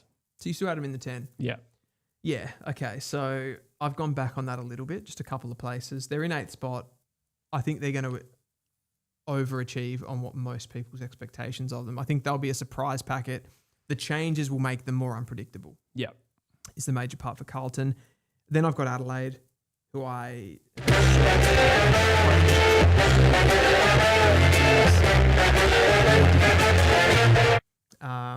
and I think dealing with the expectation, because we saw in the final series, they didn't deal with that very well. That's true. So there's no assurity that that's just we're going to snap their fingers. And they'll play Collingwood again, which is also the scenario I had, I think. You've got them playing Collingwood in the wild card weekend. In the wild card. Yeah. They could lose that too. They could. Yeah. I mean, it's hard to tip a game. It's like 6 months out. But and probably won't happen. Yeah. It just isn't real. Okay. So now we're getting into the good bits now. The meat. This one I think I've, just to double check here, producer. Yes. The Gold Coast Suns. I think 6th. I think this one's a little bit different to a lot of people. I think most people have had them in the top 4. Yeah. The Gold Coast Suns. Maybe similar to St Kilda. I think there's a lot of... We're still relying on an element of breakout with a lot of these younger players, which I think is less easy to bank on than saying, like, I got in a star player, for example. So they've got Petrarca, obviously, who's going to improve them. We don't really know about Jamara. Petrarca's the big one from an improvement point of view. Jed Walter, Ethan Reid, great young talent, but are they going to just naturally break out this year? Walter might struggle to get into the team. Exactly. Yeah. Exactly. And they're over the last few years, they've improved across every line. But I don't know. I just don't think we're going to see this immediate burst from Zeke Ewell, from Dylan Patterson, from all of these players just instantly coming into the team. And they might, given that they had such a favourable draw last year, I think they might actually struggle a little bit to handle the expectation of that. Yeah, I agree. I also think it's thin margins between 3rd and 6th in reality as well. So I don't think there's too much of a difference in our beliefs there. I just personally backed in more of their home and away, more of a home and away performance that gets them to 3rd. But after that, I'm not sure what happens. In 5th position, I have gone for your grand finalist in the Fremantle Dockers. So we're only one spot off in our belief there. Yes. Yeah. And yet I copped a lot of heat. Would you say it was a lot of heat? I did say grand final though. You did. I'm not going that far with them. That's fair. So this would still be, what did they finish in there? They finished in 6th. They finished 6th. They finished 6th. So they're jumping up one position. Yep. I think there's a lot of pressure on Fremantle this year. I would agree. Yeah, certainly out in the West and the pressure on Longmuir to deliver with this group. And it has been a long rebuild and they've sort of nudged the fringes of making it deep, if that makes sense. So they made a semi-final, a lot of expectation last year. I honestly reckon the Fremantle fans and maybe even the playing group thought pre-finals against the Gold Coast Suns, we can win the flag. Yeah. Like they would have been all in on it. So it would have been devastating to lose that final for a variety of reasons. So they've got to pick themselves up. They've got to rebuild from there. And I think they can only do it as high as 5th. Fair enough. I do not have them in this top group. And it's partly for me, it's a trust thing. Yep. They're still a young team. They've got a lot of star players, but I've got this group of top 4 teams, which we're about to get into, that are just ahead of them for me. So the next one is in 4th place. Little producer check here just to... Yes. Geelong are the next team in 4th. I think what you said, I can align with it. You had them in 7th position, but I can align with the fact that they aren't a team that really plays home and away football with their foot on your throat. No. Everything is geared around what they're going to do from a finals perspective, but they want to finish in that top 4. For sure. They absolutely want to finish in that top 4. And especially in a year or a landscape right now with so many good interstate sides. Yeah, absolutely.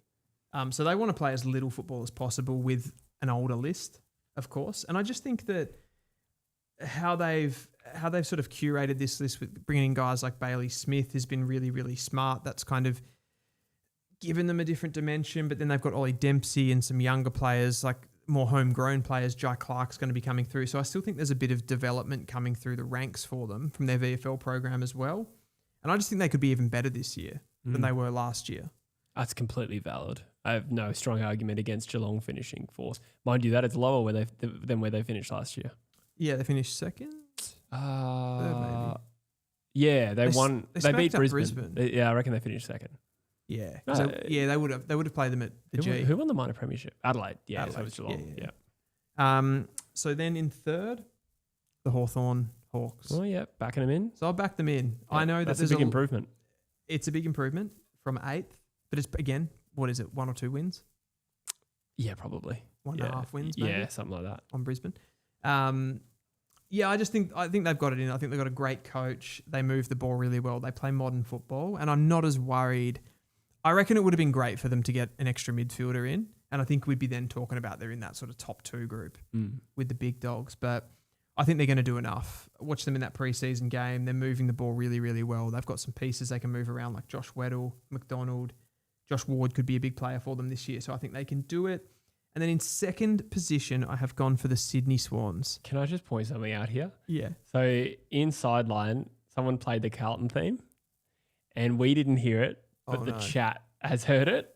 So that is a feature of something you can do in the Sideline FM platform. You can play sounds like that. So that is what you heard. We're not getting hacked, but we'll need to make sure we can hear it going forward if that's possible. But yeah, that's funny. Sorry, just to clarify. Yes. So where was I? You were introducing Sydney. Sydney. I think they've probably got just about the best starting 18 in the competition. I think maybe if depth is tested, particularly from a key position point of view, that's when they start to get a little bit wobbly. Yeah. And when you take out some of those, like a Goulden, for example, like last year. But they've fixed all of the holes. So it's go time. A lot of expectation, but I think they can do it. They've been in grand finals. They've lost grand finals. They will be really, really keen to make amends this year. Heaney's probably just about the best player in the competition. Yeah. No argument there. I put them first. You put them first. Yeah. So you're not going to say anything. So Brisbane. I don't think they've finished on top.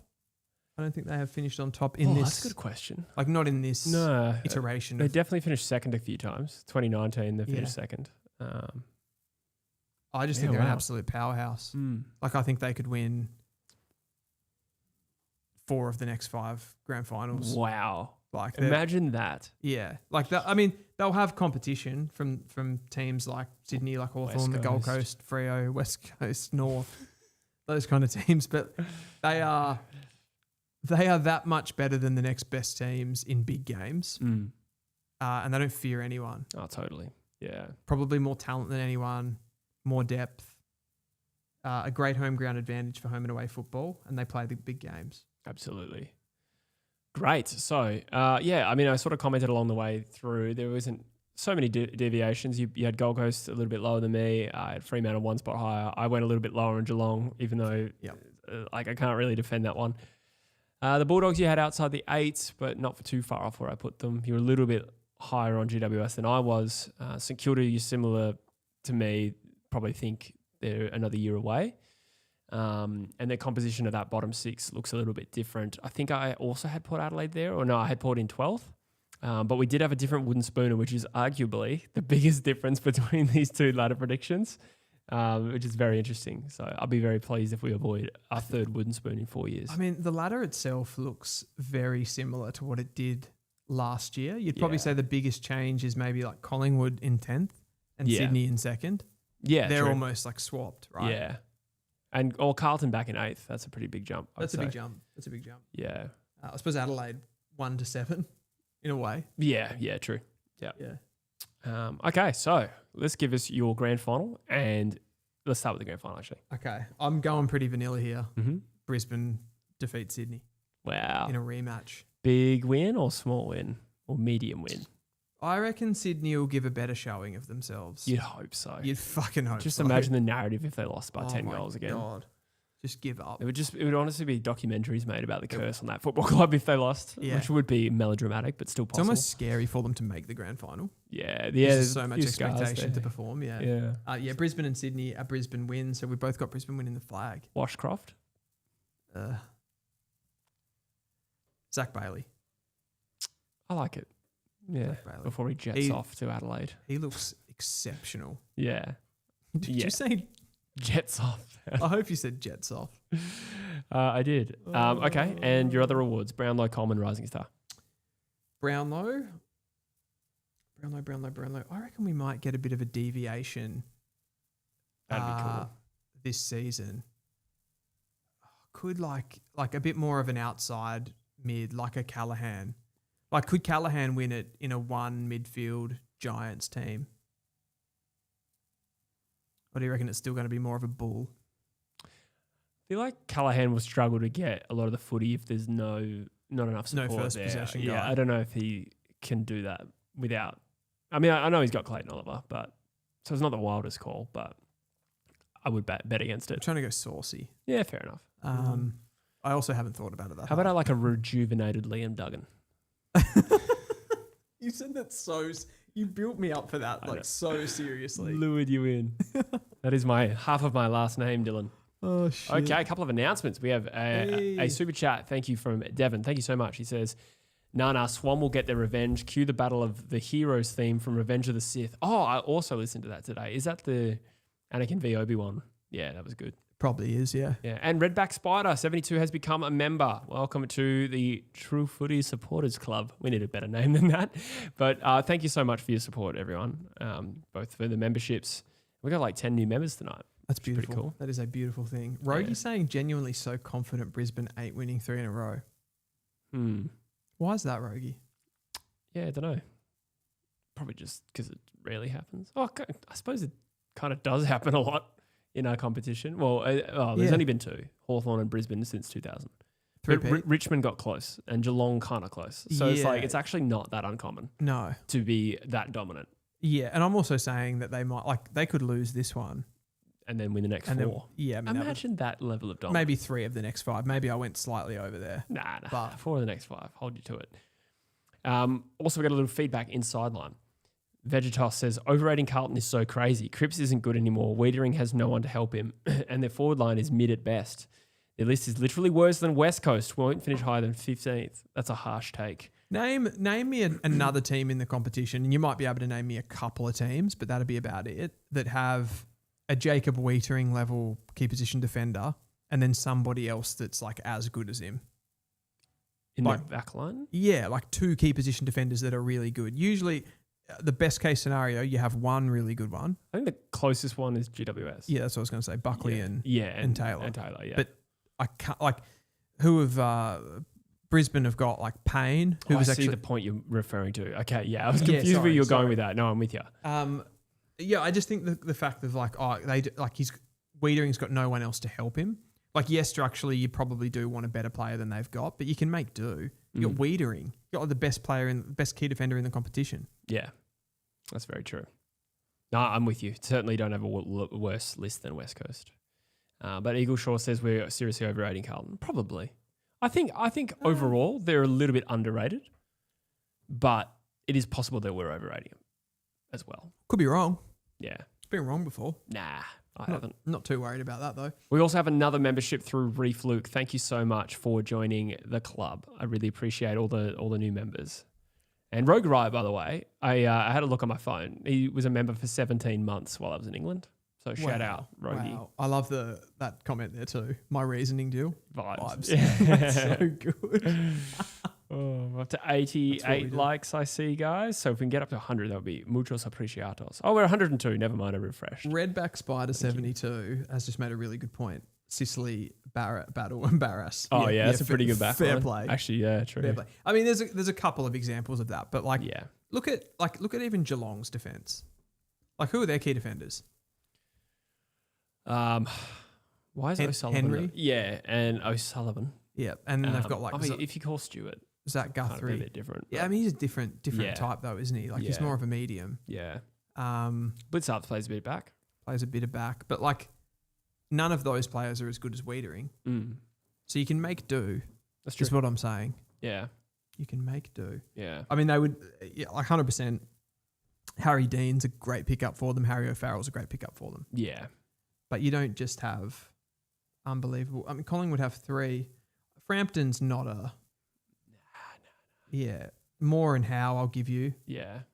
But Moore's not as good as Wiedering. Nah, probably not.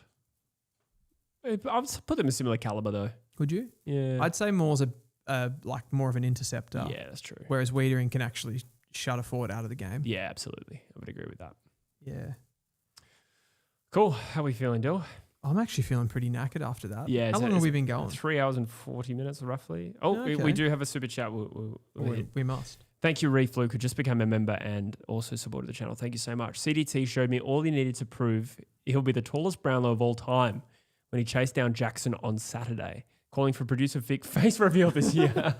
We can make it happen. Thank you so much for your support, that, Reef. CDT, could he win a Brownlow? He'd have to be winning 25 a game, minimum.